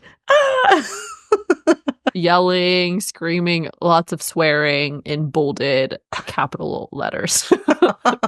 So let's run through the details and then we'll have a full discussion to break it all down. Theophany's presence is announced by a lightning strike and a boom of thunder, and Violet thinks she wielded lightning, but Venin aren't supposed to have signets. Theophany also does not immediately kill or try to get Violet, really. In fact, she seems to want to converse with Violet, which is very much the opposite of what you're expecting about a Venin encounter. Violet notes that the scarlet veins beside her eyes, the faded tattoo on her forehead, and the red glow around her irises, which are 10 shades brighter than Jack's. And she thinks a sage, maybe even a maven. Some other powers that we see from Theophany, in addition to lightning, is making things levitate when she lifts Garrick into the air and then simultaneously chokes him. In addition to also misdirecting these daggers with just like a wave of her palm that Violet throws at her. And then Theophany says to Violet, "You, I'm curious about, I'll even admit to wanting, considering all that power." And then refers to Violet being an effective leash for Xaden. She also tells Violet our paths are too intertwined to begin with such hostility. She also refers to Garrick as a walker. Finally, she says, "I know everything about you, Violet Sorrengail. Bonding one dragon is enviable, but 2 is unheard of. Now tell me, which one chose you first? The one who gifted you the power of the sky? Or the Irid?" Oh my God. Screaming. Literal screaming. Literal Holy actual screaming. Shit. Okay. Let's break down all of these details. I'm going to start with the fact that Theophany wields lightning among other powers. This indicates that Venin have certain manifestations of their power from channeling directly in the same way that riders do. But honestly, it seems even stronger in Theophany's case. Her increased strength could be due to the fact that her rank is higher, meaning that she has had more experience. Violet thinks she's at least a sage, but maybe even a maven, which is a general. If she is a sage, then it makes sense why she was present when the Venin tried to break Jack out in Chapter 2, because sages are responsible for initiates, but likely also ASIMs. Based on what Jack says in Chapter 12, both initiates and ASIMs can be traced so that they can be found by an elder, usually a sage, but in rare cases, a maven as well. This is excellent analysis. Those are pretty much my thoughts exactly. I'm going to go out on a speculative limb here and guess that Theophany is a maven, which at this time is the highest rank of Venin we are aware of, and that you have to at least be the rank of a maven to wield a signet. Otherwise, I feel like we definitely would have seen Venin wielding signets at the Battle of Resin in Fourth Wing and in the Battle of Basgiath and Iron Flame. Specifically the Battle of Basgiath, because we know there were lots and lots of Venin, and I can only assume there were quite a few sages among their ranks. Obviously, more ASIMs and initiates, but I feel like we would have known if sages were popping around with signets. So to me, that would indicate few and far between can wield signets. That's a good point. This also points to a possible reason for why Theophany knows about Violet and is appearing now. Is she trying to recruit Violet into the ranks of Venin and more specifically become Violet's trainer? Xaden is now Venin, and Theophany's leash comment leads me to believe that the Venin knows Xaden is resisting going deeper into Veninism because of his connection to Violet. She is kind of his anchor, basically, that prevents him from fully turning himself over to the Venin at this time. The Venin want to use Xaden's powers to further their own cause, and also Violet's, which is probably partly why Theophany doesn't just drain Violet right there. They need Violet's power for something, so they can't kill her yet, but they can't bring her into the fold until she actually becomes Venin. Or that's kind of like what it feels like to me. Yeah. As far as we know, turning Venin is something an individual must do by choosing to channel directly, right? I don't think it can be forced on you. No, I don't think so. Because then the Venin would just be forcing everybody and they would just take over everything. No, but I think your analysis is really spot on, because why doesn't she just kill Violet and take her power? Or why doesn't she just kidnap Violet, right? It seems like Theophany is definitely a Venin. And when I say she's definitely a Venin, I mean, like, she's definitely a baddie bad, right? She is not a good person. But it seems that her motivations are not the same that as, like, Jack's would be, right? Jack is just evil and wants to suck the power from everything. Theophany seems like she's playing the long game in Venin's strategy, which means being strategic about her choices, especially when it comes to Violet, because of Violet's power, her connection to Terran and Darna. So there's something more at play with Theophany. Weirdly, I could see Theophany like kind of helping them, but ultimately to get what she wants, I don't know. Theophany's a bit of an odd case for me. I agree with that statement, because she even makes comments about wanting to be the one to get to Violet. She doesn't want Violet or Xaden to like, fall into a different general's hands. Feels like maybe there's some tension or some difference in opinion about the direction Venin should take or what the Venin should do ultimately, like amongst different groups of them. So also, I have a little bit of a different take on the whole leash thing. I went back and reread the conversation between Jack and Xaden. Jack says, "You could deliver her yourself. Who knows? They might let her live just to keep you on a leash until you turn ASIM and forget all about her." Reading this back with the context we now have, this reads to me like Xaden is so powerful pre-Venin, and especially now being Venin, that the Elder Venin could possibly have trouble controlling him if he were to get stronger in his Veninhood, his Veninness. But if they were holding Violet captive, it would be very easy to control Xaden using Violet as a quote-unquote leash. I feel like that seems obvious now, but I just didn't think about it that way until after reading this chapter. So for me, this brings up the question again. Do the Venin want Xaden or Violet more, and for what freaking purpose? Because now it seems like they want Violet as a leash for Xaden. I'm really fixated on this. I hope there's actually something to this and it's not something really stupid and easily explained. Because this has been a thing back and forth, back and forth. I was originally of the opinion that they really ultimately wanted Violet, but there's too much commentary about both of them and both of them being needed, both of them having really strong powers. And we know that their Signets are extremely rare. And so, I don't know, I'm starting to feel like it's both of them. So next, I don't think it could be ignored that Theophany wields lightning like Violet.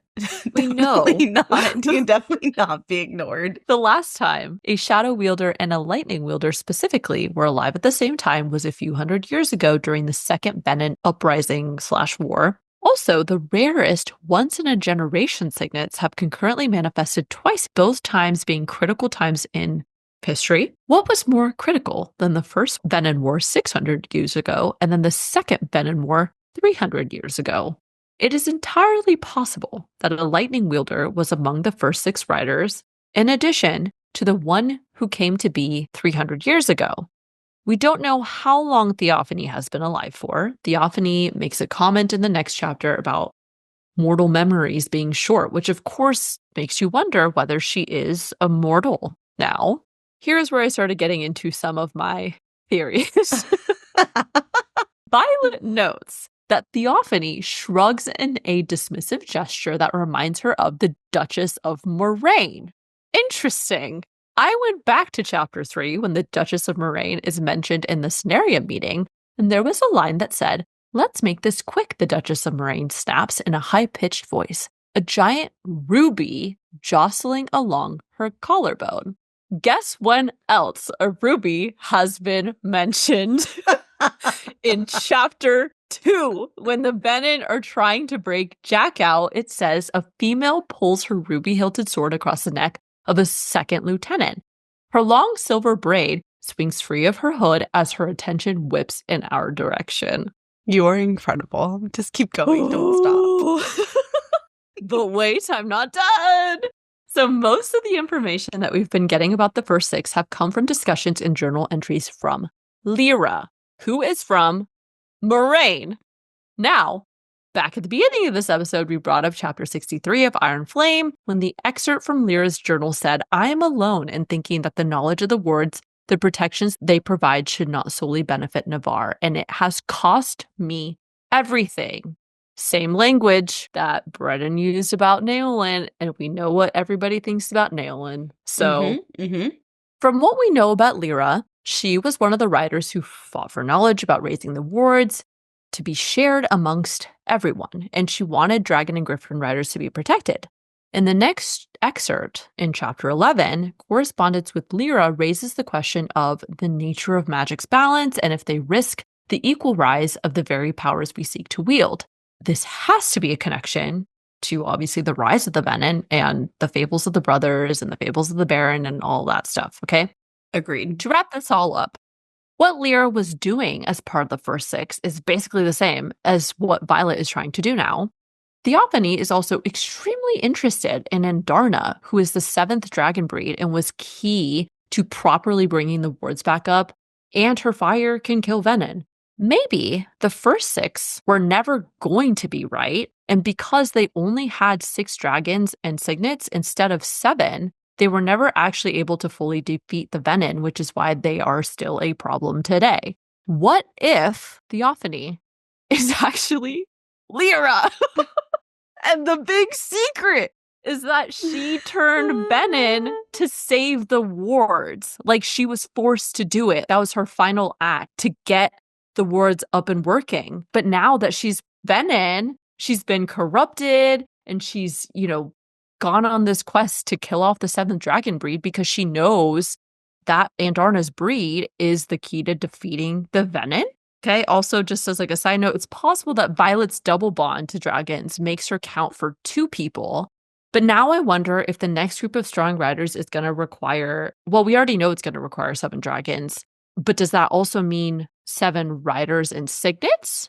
Or is it still going to be just 6 because Violet counts for 2? You know what I mean? Oh, right. Well, Zayden, he might count for 2 as well. Also, oh my God, yeah, there's also that. I don't know. I'm literally dying right now. I am dying. This is too fucking good. Your brain was working so hard. Overheating computer. That's my brain right now. But okay, obviously I know this sounds absolutely batshit and like, why would she change her name to Theophany? If we're going with this theory, there's just a lot of other questions that come up from it. But I can't shake the feeling that even if Theophany is not Lyra, she just feels very connected to Moraine somehow. I mean, similar, I have hangups. Presumably the first 6 dedicated their existence to protecting Navarre's against the Venin, so why would she turn? But for sure I can confirm there's more to Theophany's backstory. I think we all can agree to that. And secondly, there's more to Lyra's backstory. There's too many descriptions and excerpts and passing the differences that she felt from the other 5 members of the original 6 about the wards of Basgiath. So there is something to that. That sentiment feels undeniable to me. I don't know. Like I said, maybe that was like her final act. It's not like she wanted to turn Venin, but in her attempt to get these wards up or like maybe battling against a Venin at some point, she just overchanneled and burned out or whatever, right? Because that's another thing that we've been discussing in this set of chapters is like how wild the magic feels outside of the wards and like how it seems much easier to slip up like without the wards. So, totally. I don't know. Lots of questions. Okay. Moving on. In regards to the tattoo on Theophany's brow, is it possible it is actually a rune? We also know that Brennan has a rune-shaped scar on his palm. Runes are often associated with protective properties, or they can be kind of crafted to whatever you desire them to be. Sometimes they're associated with protecting people, as was explained by Xaden in Iron Flame when he's telling Violet about the runed protection stones that ultimately created the rebellion relics on the marked ones. Also, this is another side note, so just going back to the ruby situation, rubies are symbolically linked to sacrifice, protection, power, and burning. I'm just pointing it out. I don't know how all of these connect later, but I'm going to keep thinking about it. Okay. When I have a full thought about it, I will present it. Last but not least, you bet your ass, I looked up what theophany means. Theophany refers to the manifestation of a deity in sensible form. And in biblical terms, theophanies are presented as actual historical events or as prophetic visions, which actually does kind of connect in a roundabout way to like being a seer or maybe a truthsayer or maybe even precognition. I feel like we do this thing on this podcast where we see all the pieces, but we can't fucking put them together. It's totally out of order right now. We're so close to something, but so wildly off base. I don't know. I'm fucking fried right now. My brain just can't. The wheels are spinning, but I feel like a hamster on a wheel. Yeah. I'm just going and going and going.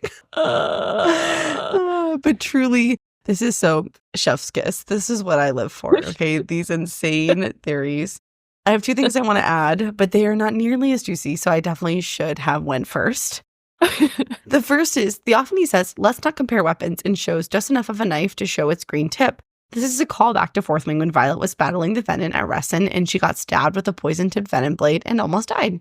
I think it's safe to assume Theophany is wielding a weapon that has the same poison on it. Ooh, I have a thought about this later, too. Oh, I know. I saw it. Oh, my God. We're going to have to do so much editing. We already talked about how it was suspicious as hell that Theophany knows so much about Violet, but I wanted to point out this quote. Theophany says, "Our paths are too intertwined to begin with such hostility." What could she possibly mean by that? Why would their paths be intertwined? Honestly, I have no thoughts, just a feeling of pure terror and a burning need to know what the fuck Theophany is talking about. Yes, totally agree. The only thing I can potentially think of is some sort of sacrifice or a curse, or actually maybe it ties back to why Violet has silver hair. Maybe Theophany is the link to all of that, because obviously we're like, why the fuck does Theophany have silver hair? Oh, totally. Like, yeah. I don't know. I don't know how, but but I'm just saying, I don't know. Maybe there is a fucking prophecy at play. I'm down for a fucking prophecy. I'm down for a prophecy any day. Just lay it on me, baby. If you can find a connection between rubies, we can fucking do anything on this podcast. So. Okay. So anyways, lots of crazy thoughts, but we're not actually done yet because we still have 2 more chapters. So moving on to chapter 11. This excerpt comes from correspondence between Nerali Elan, the commanding general of Cliffsbane Fortress, to Lyra Michael, deputy commanding general of the Basgiath war camp. Nerali mentions the excitement and hope that everyone has realized now that dragons and griffins have bonded with humans, but also poses a question regarding the nature of magic's balance. It says, do we risk the equal rise of the very powers we seek to wield? This, in my opinion, seems to directly tie in with the rise of the Venin and connects back to the fables of the barons, the story of the 3 brothers, all of that stuff that we learn in Fourth Wing and Iron Flame. Also, this is the very first time that we get Lyra's last name mentioned. And Michael, by the way, means who is like God. And I don't know, but that seems to be kind of aligned with what theophany means. That's all I'm going to say. Okay, so do you think this is the same Lyra or a different one? I think it would make sense that it is, because they're talking about somebody from Cliffsbane, Fliers. True. To Lyra, Basgiath, writer. We don't know when it's occurred. I mean, who's to say? But I don't think it's coincidence that this person's name is Lyra. And then we also get her last name. And they're talking about the Venin and all of that stuff, which is a problem for them at the time that Lyra was alive. I think it's the same Lyra, too. I think it would be unnecessarily confusing to have multiple Lyras in excerpts. What purpose would that serve other to be intentionally confusing? So I agree. I also thought it was interesting to note that at the time of this excerpt, Lyra's position is Deputy Commanding General of Basgiath War Camp, not college, camp. To be honest, that threw me for a little bit of a loop and confused me. My only other thought about this excerpt is, all I could hear when I read this was Baby and Darna back in Fourth Wing saying, nature likes all things in balance. Yeah. That's all I could hear. Yeah, there's a balance. There's a sacrifice to these things, right? So Very interesting. Now, to get into the plot of this chapter, we pick right back up from the previous chapter with Theophany naming Andarna an Irid. So let me walk you through my immediate thought process after reading this first sentence of this chapter. I was like, Irid, as in short for iridescent? I know I'm onto something with that. Yes. And then I was immediately like, that is probably so obvious to everyone. And I was like, damn it, I thought I was onto something and realized everybody had that same realization simultaneously.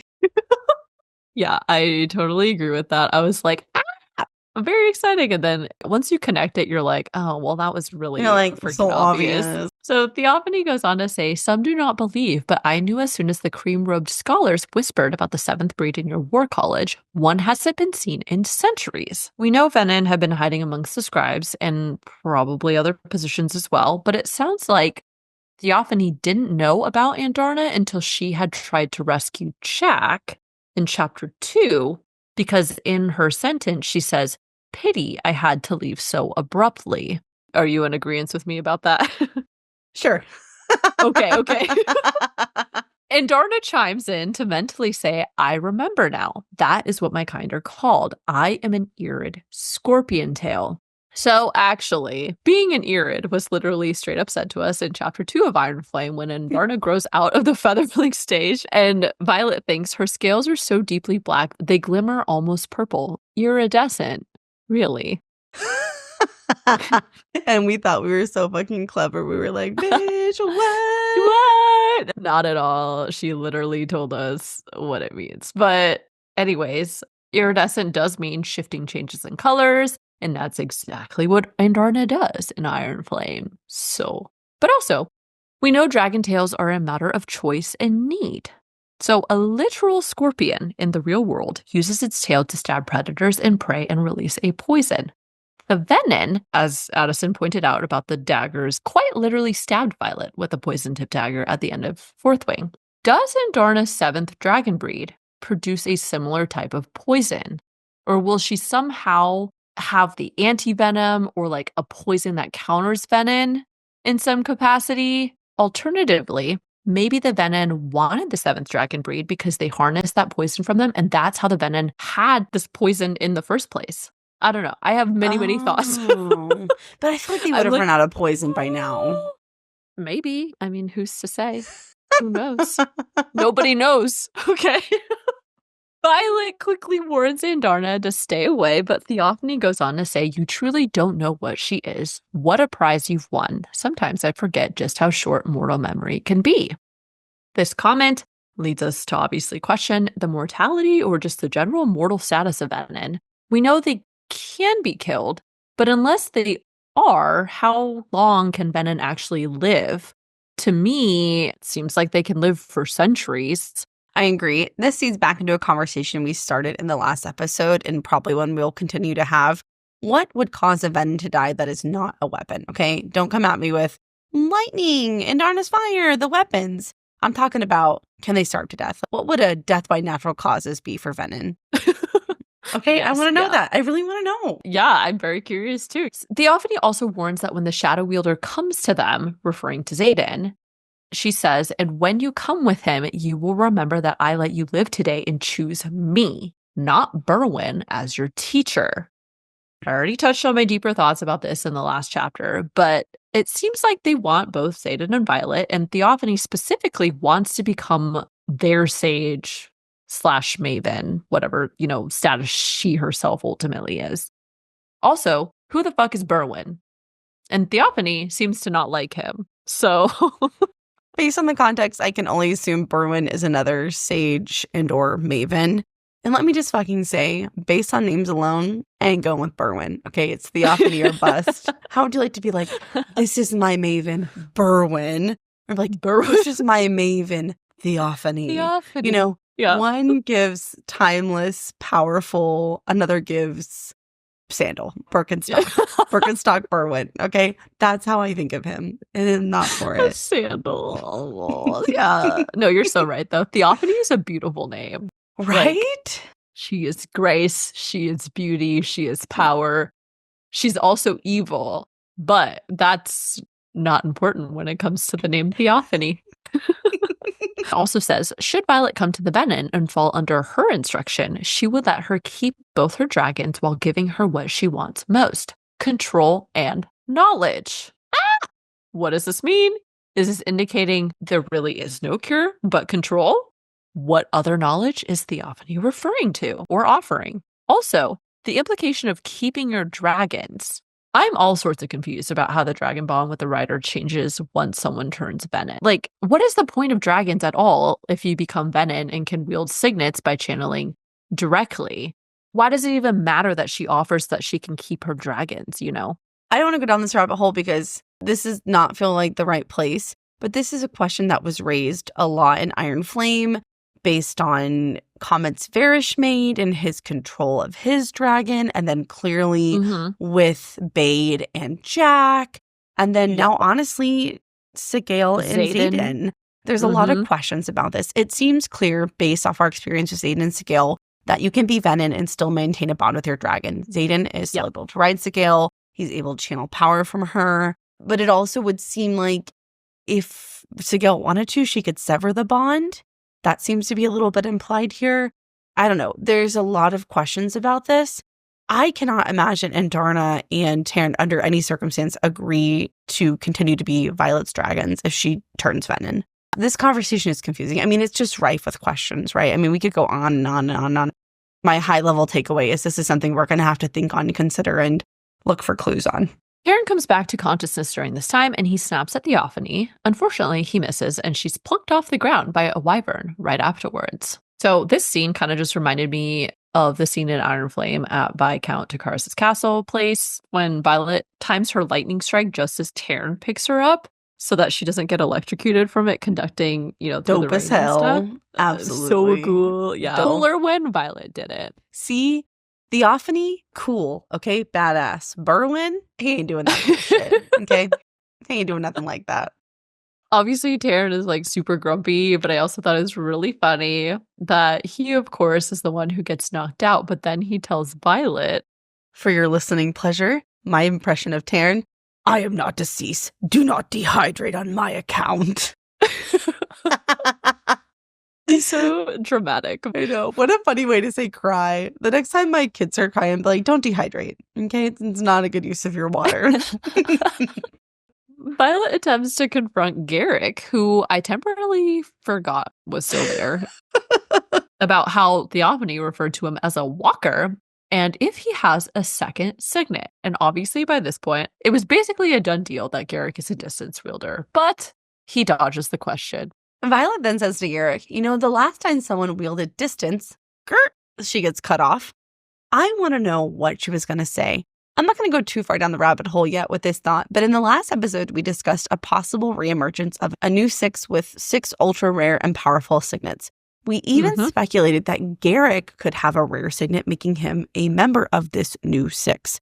I wonder if she was going to say something to the effect of, the last time someone wielded distance was when the first 6 walked the continent, or something like that, making kind of a connection there. But of course, she gets fucking cut off, so we don't know. I'm just going to say, if we're going for the first 6, Xaden, Shadows, Violet, Lightning, and now Garrick, Distance Wielder.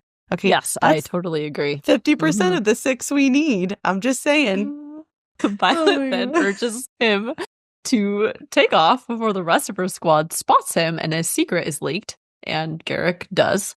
She then asks Taryn if he knew, to which he responds, we do not gossip about our riders, aka how many others have second signets. Oh my god, this is such bullshit. I do not believe for one fucking second that dragons do not gossip about their riders. Okay, now I don't think they're spilling big secrets like ultra rare signets. Obviously, Sigale didn't tell anybody about Xaden being an intrinsic, but you know, all those dragons are chilling in their den talking about how Riddick roasted First Wing for being responsible for Jack Barlow, or like who's sleeping with who got caught, like when Dane was in a really close relationship with Amber Mavis. You know, all those dragons were talking shit about when Dane awkwardly kissed Violet at Threshing in Fourth Wing. They're gossiping 24/7. They got nothing else to do. About Violet and her liaisons. Yeah, I mean, Taryn raised his non-existent eyebrows, okay? They're gossips. Because you know at least Taryn and Sigale are gossiping. And Darna is privy to all this. Yes. And you don't think Sigale has a homegirl? She's like, check this shit out. You know what I'm saying? Like, come on. Yeah. Oh my god. Yeah, I love this. So the squad flies back to Basgiath, where Brennan and Xaden meet them on the flight field. A swoon-worthy moment occurs when Xaden uses his shadows to lift Violet from Terran's leg into his arms and then carries her into the commons. Oh my god. I loved when Violet was like, my, what else can you do with those shadows, Lieutenant Ryerson? And I was like, yes, chef. I'm actually kind of surprised we haven't gotten a spicy scene involving them in some kind of way. You know, I wondered that too, because the only thing that they help like block Violet's lightning or destruction, there's lots of caressing, you know, and if they can touch her and pick her up, then they can do a lot. There are other things. Yeah, there are things that those shadows can do. What kind of things, Lorraine? I won't go into details. That is for your imagination. But oh my god, okay. You're welcome, everybody, for some inspiration. Okay, anyways, Xaden is pissed at Violet for risking her life, but they hold off on that discussion until Brennan finishes mending Violet's knee. I want to point out here that when Brennan is healing Violet's leg, he says, I brought some iron mint with me. It will help speed the deep healing. Xaden seems surprised and a little annoyed by this, and Violet even teases Brennan about breaking the law in front of the Duke, aka Xaden. I don't think this is a massively huge thing, but I do want to know why that would be illegal, especially if it's used in healing. It's not a weapon or anything that we know of, so why wouldn't you want everyone to be able to access that, especially if it helps speed a healing process? I feel like that's either something that's never going to come up again, or it's like said in passing, but then later you're like, oh, this is why it plays a role or why it's important. But I thought that was kind of weird. That's a good call out. I wonder if it's just native to Tyrandor or like Eratia and they just don't want it. I don't know, for whatever reason. But all the provinces of Navarre trade. And especially, again, something you're literally using in healing, not a weapon, not anything dangerous. So I just thought that was kind of interesting. Yeah. It's also noted that the Scenarium was in the middle of concluding a round of negotiations that Xaden abruptly left to go and help Violet. Garrick and the rest of Violet's squad come rushing in shortly after as well. We see that Maren now has her younger twin brothers with her, and they're all followed by Aetos storming in as well. The way Garrick burst in there to defend Violet had me laughing so hard. The way he was like, okay, I get it. Crossing into Poromiel was definitely a choice. Yeah. Like, fucking Garrick, I love him. I love his developing relationship with Violet. He really gives big brother vibes for her. Yeah. And I like that. Violet then interrupts Garrick and is like, I own my choices. And then Xaden says one of my favorite things that he loves to say. He says, well, the fuck aware. And why is that so hot? I'm sorry. I have been very good in this episode. I have not said anything like that yet. And I'm sorry. It is so hot when he says that. I remember that from Iron Flame. And I was like, sounds like you're well the fuck aware of what I'm well Xaden the says. fuck aware. I'm well the fuck aware of everything Xaden Ryerson says and does. So anyways, I also love some things from this next scene. I really liked Violet's squad for telling Aetos off and how they take his punishments again and again because they make decisions as a squad and will always defend civilians. Little heart. Second, I also like that Brennan has updated his name tag and is embracing his real name again. So he's dropped the Acer eye and he's going by Brennan Sorengale. And then third, Xaden announces Maren's brothers can be taken home to Tyrandor since he is granting them citizenship. This man is a philanthropist. He is a lieutenant. A lieutenant. His grace. He's a daddy. What can this man not do? Honestly, I really did think this was so sweet. And simultaneously, what a great fuck you to Aetos. Because Aetos was like, oh, I got you. And Xaden was like, no, you don't. Since I'm the Duke of Tyrandor, get fucked. And I just, I love that. I love that for us. Sufficiently schooled, Aetos attempts to pick up the pieces of his severely undermined authority and reminds everyone that Xaden and Garrick have been ordered out to the Eastern Wing and that they needed to get out of his war college as commissioned officers. Garrett corrects that they were technically under General Melgren's orders, but he also mentions that it's been a few centuries since any sitting member of the Cenarium has worn black, but I'm sure he commands Tyr's forces now. I have to be honest, there's so many layers to Xaden's rank that I cannot tell who can actually tell him what to do. So I just kind of feel like Xaden, he'd be wildin'. He'd be doing whatever he wants. I know, Ain't nobody can tell him nothing, okay? That's so true. So now that Violet was fully healed, Zaddy orders everyone out so he can make out with his lady. Okay, so in the first reread, as soon as he ordered everyone out, I was like, Uh-oh. Yeah. But then when he grabbed her hips, I was like, oh. Ooh. And then he kissed her and I was like, oh. We know where this is going. Sure do. Get ready to bookmark, everybody. Moving on to chapter 12. Starting with the excerpt, Zaddy is back at it again with his love for Violet. And this excerpt is recovered correspondence between His Grace, Lieutenant Zaddy, to Cadet Violet. I think everyone alive wants their partner to tell them, I no longer fully trust my ability to walk away because they love you so freaking much. I know this has been said many, many times, but every time I read recovered correspondence, I die a little inside. I'm not well. Yeah. It's very concerning. Very. I try not to think about it, but alas. Next, obviously, we get the very steamy makeout section between Violet and Xaden, and honestly, they may as well be their dragons with how acutely they desire each other. So, do you think that this counts as a full spicy scene? I bookmarked it just in case we don't get more, but it's kind of like a half spicy scene. Honestly, I'd be like, no, there's too many clothes on. But is it just me, or can Rebecca Yarros write a kiss scene? Because goddamn, I was into this. I was like, oh yeah, absolutely. This is hot. Like, okay, like it wasn't hot, it was hot. I was there for it. So I think it's worth the bookmark. You know, why not? Yeah, totally. They stop making out to discuss the root of Xaden's fear, and he says, the thought of you being out there beyond the wards, facing down a known attack of Venin triggers something in me I've never felt before. It was hotter than rage and sharper than fear and cut deeper than the helplessness, all because I couldn't get to you. Oh my God. Okay, so there's so many layers to this conversation. What stood out most to me is that between how Garrick describes Xaden's behavior to Violet and what Xaden is saying to Violet here really feels ominous and foreboding about Xaden's ability to control his own thoughts, feelings, and actions. The sirens were blaring in my head when he said, but something is broken between here. He taps the side of his head and here, and he repeats the motion above his heart. And I can't control it.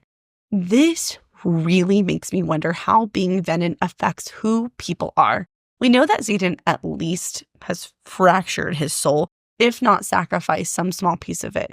It would make sense that it would start to destroy your sense of self and his control over his actions. And honestly, yeah. I don't like it. I don't like it one bit. I don't like how Xaden is coming undone. This is not the kind of undoneness I like to read about. He's losing it, okay? And he has not been Venin that long. So for him to start deteriorating already, extremely concerning. Yeah, that's true. It definitely makes you feel a little nervous. He also says he can't stay on the front because he might be one of the most powerful riders on the continent, but out there, I'm also the most dangerous. The language about being one of the most powerful riders on the continent seems pretty heavy-handed for his connection to being part of the new group of 6 powerful, or 7, if you're going with what I was thinking about. Riders. But we also know that Violet has always been Xaden's undoing, and he has already struggled to control himself with her. But now he also has to contest with the magic outside of the wards, which seem to have a stronger pull, as we kind of talked a little bit about earlier. Violet notes that feeling as well in chapter 10, so I would imagine that Xaden feels it even more since he is also Venin. So he's trying to resist the pull of Violet, and he's also trying to resist the pull of this wilder, stronger magic that he feels. And so it's just like constant bombardment, basically. Violet goes on to bring up the topic of Garrick and his second signet. Xaden doesn't verbally confirm it, but Violet sees the confirmation in his eyes. So yes, absolutely. Garrick's second signet is Distance wielding. Woo! One prediction down, baby. So obviously I am fucking pumped about this, but my brain did a record scratch.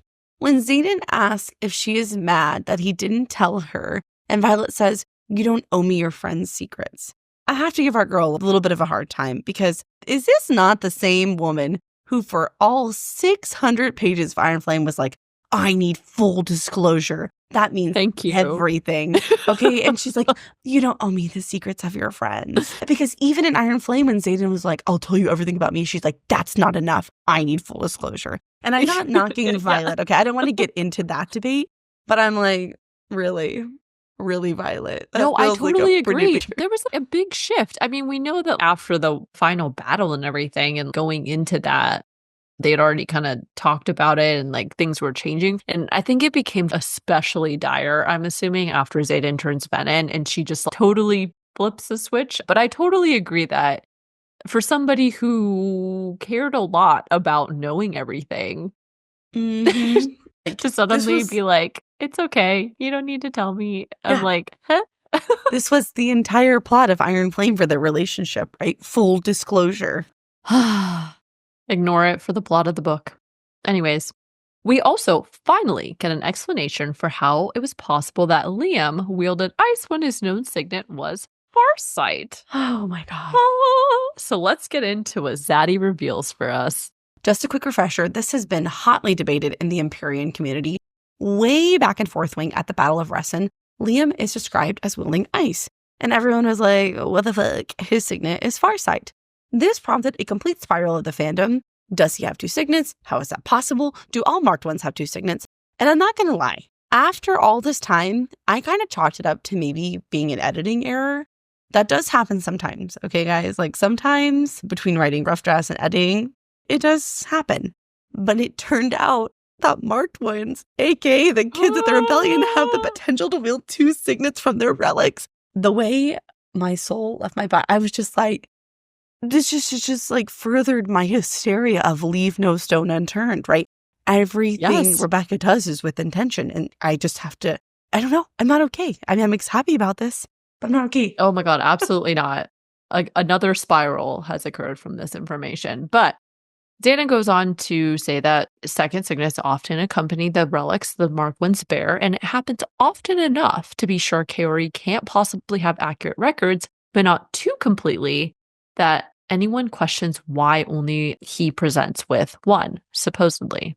So this actually makes a lot of sense because the relics were created using runes and dragon essence, making them inherently magical. We get a huge download of info back in Iron Flame about runes and rebellion relics. Colonel Mari, Liam's mom, made a rune stone for all 107 children of the rebellion, and all of those children were told to carry it with them at all times. The rune stones were designed to counter the signet of the rider whose dragon would kill them, and it could only activate when killed by dragonfire. The children held the stones in their hands on the execution day, and as soon as the dragons burned their parents, that then activated the runes, and it created the rebellion relics. Xaden also mentions that the next time he felt anything like this was after threshing, when he bonded Sigale.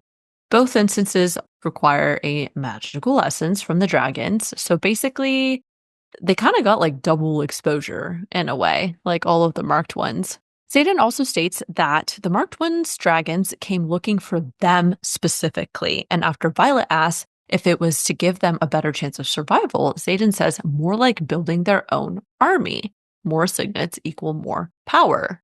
So I was like, is this related to why the dragons are, obviously so secretive about second in the first place? Like, you just obviously get a lot of questions that come up from that comment. Also, it begs the question, why did the dragons feel they needed to build an army? That phrasing is very specific to me. I don't know. Something is interesting. But also, because of this, you have to wonder how many other marked ones have signets as well. Oh my God. I need to know, does Bodhi, does Imogen, who else has two freaking signets? I've wondered that about Imogen. Something about Imogen seems a little mysterious. And I could totally see her having a second signet that she hides really well. And also, this thought has just occurred to me just in this moment. It makes Imogen's signet of wiping memories so spectacular because if anybody found out about someone's second signet, she could just fucking wipe their memories. Yep. So, Leanne, Imogen is the reset button. You can't do half the shit they do without Imogen. Oh my God, Imogen's so cool. This is also not a super important thing we need to know, but I want to know how they decide which signet to make public knowledge. For example, Liam had ice wielding and farsight. Did he and Xaden have a little meeting to decide which one should be secret? I guess depending on the signets, they don't really have a choice or it's an easy choice. Xaden obviously couldn't tell anyone about being an intrinsic, so he had to show his shadows. Garrick's a little bit obvious, air wielder, basic, cool, right? But distance wielder, super important. But I do wonder for Liam's example, how do they decide which one they're going to make publicly known? I wonder if it's a matter of which one seems less threatening. Because they're also rebellion kids. And so if they present one that doesn't seem as powerful or as strong or whatever, it would probably maybe help keep them under the radar more. Yes. Totally. But yeah, that's a good question. The conversation ends with Violet also telling Xaden that Theophany wielded lightning, which led Violet to the belief that Venin are not limited to lesser magics. Maybe they have signets too. This ends their conversation, and we jump forward about a week, and things kind of get back to normal school-wise. All classes have resumed except one, history class. And I thought it was interesting that as Violet is thinking about how once Signeson's flyers arrived at the school, they'd be at near capacity, and makes her realize just how many dragons stopped bonding in the last century. I didn't totally forget it, but it was kind of out of sight, out of mind. But we know that with the infiltration of Venin among scribes and probably leadership, the dragons can no longer trust humans as much as they used to. Every bonded rider who becomes Venin just, further threatens dragon kind. And so maybe that's part of why they're not bonding as much. I think these are both good thoughts as to why, but I just feel there's a much bigger reveal coming from the Empyrean about why fewer and fewer dragons have stopped bonding. This has been discussed literally since Fourth Wing, and we've just never gotten a satisfactory answer. As a matter of fact, a lot of what is being discussed, a lot of what is happening in Onyx Storm just gives me this feeling that I can't shake, that the Empyrean is in on a lot more than they're letting on. And I just feel like at some point that's going to have to get explored and revealed. I would really like to get more information about the dragons. What are they all doing? Yeah. What are they talking about? Well, you know what they're talking about. They're talking about who's sleeping with who. They're gossiping. Yeah, they're gossiping. That's what they want us to think. But in reality, they're actually talking about very important things, obviously. They're plotting to overthrow all the humans. So after class, Imogen hands a note from Xaden to Violet. I have to point out here that Violet makes a comment about, Garrick writing me a note. And Imogen says, right, because Garrick writes to me. And me is italicized. We talked about this in the last episode, but we were wondering if Imogen still had a thing for Garrick. And if anything would come of that in Onyx Storm, seems like she definitely still does that, plus a little side jealousy comment she made last episode. I don't know why, but I'm just like, can Rebecca Yarros make this happen for us? Or can she just shut it down? Can she just shatter our hearts? Right. Just give us confirmation one way or another of what's going to happen. Don't string our girl along. So unfortunately, this note reveals very sad news. In careful language, Xaden basically tells Violet he was forced to channel directly from near burnout, fighting in Bourbon. He alludes to a possible solution to prevent future burnout, which was interesting. But I think this note also signifies some of our discussion points earlier, like the wildness of magic outside the wards pulls to him in a much more intense way, or it's much harder to prevent yourself from pulling too much power, as Taryn warned Violet about in Chapter 10. Whatever his idea is, it has to be something within the boundaries of Navarre's borders. That's the only thing I can think. And whatever it is, he needs to do it fast, because he made it, 3 days before he got outside the wards and was like, who's hungry, baby? There's lots of power underneath my feet. As Imogen and Violet head for their Jack Barlow interrogation side quest, Violet notes that the only update from Professor Grady regarding their mission was that he'd sent a first draft of the squad he chose, which included no one Violet knew other than Aura Bynaven, because, quote, she's a trustable companion of her own age and the most powerful fire wielder in the quadrant. And I'm like, are you fucking kidding me? This is almost a suicide mission. I don't know agree why. with this. In my head, Grady is coded as Professor Lockhart from Harry Potter. He's this golden-haired, kind of good-natured, but sort of ditzy professor who's just like always in a cheery mood. And so I just feel like he has no fucking clue what's ever going on, ever. Probably not. I mean, I guess, is it really his fault? Probably not. But maybe consult Violet. Like, I know. You would think, right? it's about her dragon and stuff. Well, that's about to get discussed, so just keep going. Okay, yeah, anyways. But in relation to this, I did love that Taryn and Andarna go and rip into Grady's dragon for questioning Andarna. I felt a little bit bad for the dragon because it was like for Grady, but still.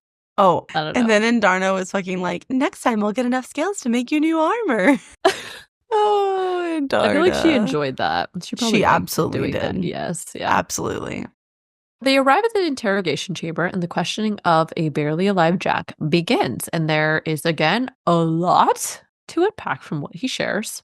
First off, I find it amazing that they taunt Jack with a little medallion of alloy imbued with enough power to keep him alive for at least another week.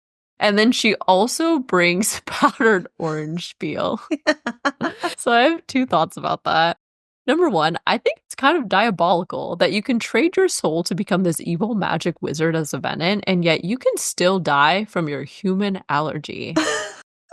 That's not worth it. If I'm trading my soul, you better make me like divinely beautiful, powerful, and cure all of my fucking ailments. Malik needs to refund Jack for that because... Can you imagine trading your soul and still having fucking eczema? That's what I'm saying. Not. That is so it's true. That's not worth the realest thing you've ever said. And then my second thought, everything that we know of that can kill Venin, the connection is that they're like magical things, right? Alloys are imbued with magic. Andarna's fire, Violet's lightning, all these things stem and are connected to magic. So is the reason he would die from orange peels actually because he wouldn't be able to channel magic from the ground to combat it killing him, since he's already sucked all the magic out of there? There's nothing left for him to take. Honestly, I have no idea. We're only into recording the second episode, and I feel like we've already rehashed this conversation like a dozen ways on and off the pod. That's true. What can kill Venin? Right. That is not weapons. Are they immortal? Are they not? I'm going to need to read more before I get fully into that question. Okay, aside from that, Jack agrees to answer 4 of Violet's questions so that he can get his little power boosty boost. Question number 1, can Venin sense each other? Jack answers yes, but only when they are new, aka initiates or ASIMs. But once they reach the rank of a sage or a maven, they can disguise themselves. Also, the initiates and ASIMs are discoverable so that they can get picked up by an elder, usually a sage, but also sometimes a maven. He then also says it makes you wonder who's been channeling here for years, who's been trading information for power. Obviously, this is very concerning, but it does further bolster the idea that Venin are well within leadership and have effectively infiltrated all throughout Basgiath at this point. But also, how does a sage or maven hide their Veninness? Because every time that we've gotten encounters with them, they have like very clear physical signs of being Venin. I don't think we've met a Venin of a sage or potential maven rank that didn't look like a Venin. Correct. I think what Jack is saying is from the perspective of sensing one, feeling the power they possess is how I took it to mean. But maybe it's possible the higher rank you are, you have some kind of magic that allows you to mirror your appearance or hide your appearance in the presence of others or non-Venin. Okay. All right. So at this point, this is where my brain went into overdrive. The fan kicked on. I was overheating. I have a thought about this. Someone in leadership is definitely a traitor. Let's just fucking throw that down right now. It has to be a named character because it just wouldn't be any fun if it was a random nobody commander or general. That does not leave us very many options. You've got Melgren, you've got Aetos, and you've got Panchek. I think that Panchek is a Venin traitor, and here's why. Let me also caveat this by saying, I don't have any text evidence to support this. This is based off logic and process of elimination. Starting with Melgren, He is a highly visible member of leadership. He is quite literally the commanding general of all of Navarre's military forces. I just don't see how he could get away with it. He's too visible. He's too public. He's always around other people. I think he has too much visibility. Additionally, throughout Iron Flames and the scenes we get with him, he seems to be genuinely furious at the Aeration Riders for deserting Navarre and leaving them vulnerable to attacks from the Venin. He's also bonded to Coda, the most powerful dragon on the continent, and the leader of the Den of the Black Dragons. I do not think Maren could bond and stay bonded to Coda if he was a traitor. I just don't believe that. That makes sense, yeah. So then you get to Aetos. Aetos sucks, okay? I get that. But he's not really a villain as much as he's just an asshole. It's easy to hate Aetos, and it just wouldn't be shocking or surprising to learn he was a Venin because we already hate him. Additionally, True. Of all the leadership, he seems the most enraged at everything Violet has done that has endangered Navarre. And let's be honest, a lot of Violet's actions have endangered Navarre. Taking half of the riders from Basgiath endangered Navarre. Now, I don't want to get into the morality of that decision. Obviously, I think Violet's doing the right thing by protecting everyone. Right. Altering the wardstone undermines the safety of Navarre and its citizens. Aetos has literally disowned his own son for being a traitor to Navarre. Aetos loves Navarre way too much to actually betray her. I just don't buy it. I feel like it would almost be a little bit of character assassination for him to be doing that. That leaves Panchek. He is suspiciously absent from the series given his position at Basgiath. There's a very popular theory that Varish was Venin, and if that's true, it would explain why Panchek let him have free reign at Basgiath and do all this fucked up shit he did because he was in league with him. Something else that is suspicious to me is why didn't they give Panchek the job of commanding general of Basgiath? He seems like the most obvious choice, and I have to wonder, is it because someone higher up, like Maren or someone higher up, do they suspect him and they can't prove it, and that's why they didn't promote him? They didn't want to give him too much power because they're unsure about his true motivations and intentions. Riddle me that. Also, we can't forget that there was that comment about why Panchek didn't care. Yes. What was he saying about Jack? Yes. It's in relation to Jack. After Violet and her squad prevent the Venin from rescuing Jack, it says something like an hour later, they had a debrief with Colonel Panchek, and he didn't seem alarmed at all that the Venin were trying to break out Jack. Right. Yes, absolutely. I'm going to say Panchek. This is our question for the episode, guys. So DM us, text us, email us. Let us know what you think. I like this a lot. I am on board with the Panchek theory. Dang. I know. Also, who among the scribes and stuff, too? Oh, Markham. Fuck, I forgot about Markham. He would be a good one. That would be one that would be to do. I would be shocked but not surprised. Yes. Makes a lot of sense, too, because, what better way to disguise Venin other than to just erase them from history so nobody knows what they are and that they exist, how to kill them. Like, there's nothing that exists to help you figure out what to do about them if you just change history all the time. And so, suspicious. Moving on to the next question. Do Venin have to be taught to channel, or can they turn evil all on their own? Jack first skirts the question to say, ask me when I turned, how I turned, asked why only initiates bleed. We've definitely had conversations about what happens to the Venin when they get hit with an alloy dagger, for example, and it's mostly been a process of shriveling up, basically. But this is kind of interesting that they can bleed if they are initiates. Obviously, I want to know what happens to their blood after that.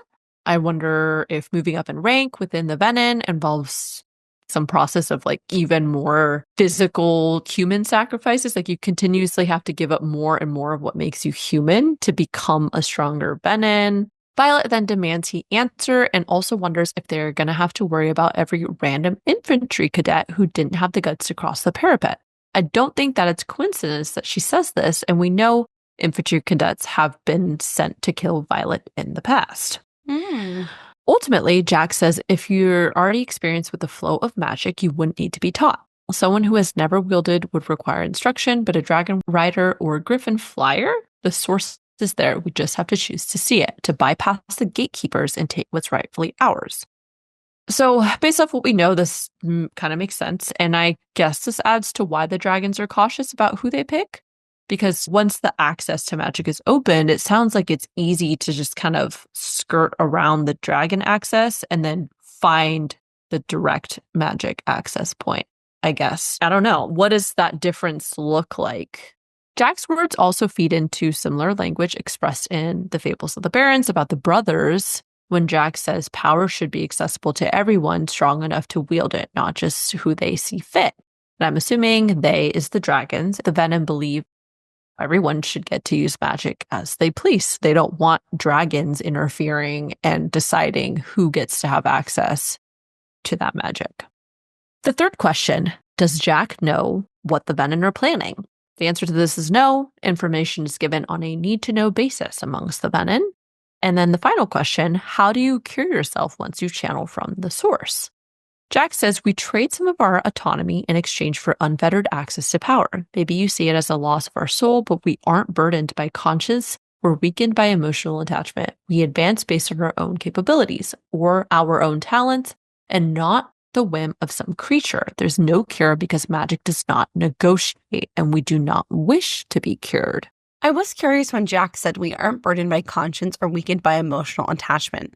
I wonder if this is specific to Jack because he was already a monster before he turned Venin, because we know that Xaden is Venin and he clearly still has a conscience, even if it seems like it's slipping a little bit, aka the conversation he and Violet have in comments after her knee gets healed. But he definitely still has an emotional attachment to Violet. So I found that statement from Jack to be a little contradictory to our experience with Xaden. But also, Xaden has been a Venin for a few weeks, and Jack has been a Venin for at least a period of months. Right. I was curious about that. It kind of reminds me of Xaden's comment, though, about him saying there's something broken between how he touches his head and then his heart, right? Because I think logically what he wants to do, or just his general control of the senses and everything, is definitely changing a little bit. But I agree that he's nowhere near the same as what Jack is like currently. So otherwise, I don't necessarily feel that we learned anything useful from that.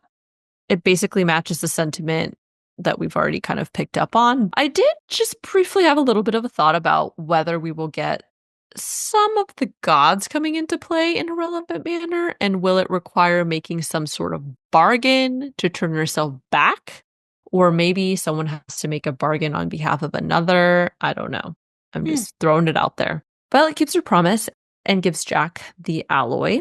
And this whole Venin thing is so weird because he immediately swells back with life from the power he gets out of it. The whole time I was imagining Jack as Smeagol, and he's just sitting there eyeing the alloy like, my precious, and then when he gets it, he's like, that's how I felt about it. That sounds about right. But before Violet departs, she asks, why me? And he says, I swear I can feel it when I lie on the floor. All your pain singing to me. And I was like, what does this mean? Is Violet's essence mixed in with the interrogation chamber now from her time in there and the blood that she spilled on the floor? I don't know. Yeah, this was some freaky shit. I'm like, is this a weird Venin thing? Literally, I was like, what the actual fuck? I don't really have a lot of speculation on it because, it's the first time this weird concept has been introduced to us, but the fuck, I don't like it. I don't like it either. It is really weird.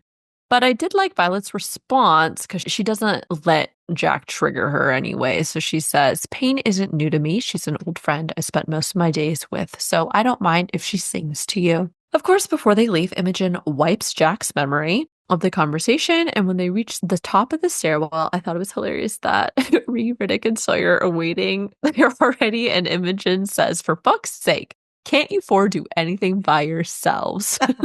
And no, they cannot. No, and they shouldn't. Everyone should always be there.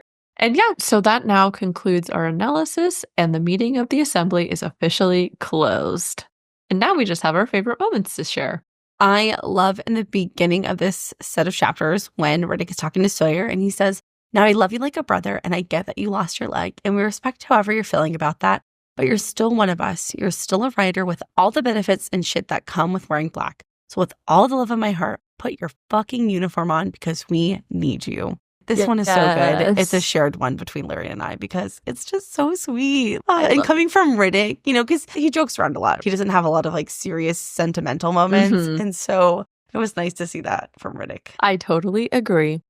And my first two favorite moments were from chapter 8. The first one is when the Duke of Caldeir tells Aetos off and he says, remove yourself. If you can't be silent, Aetos, you have no purview here.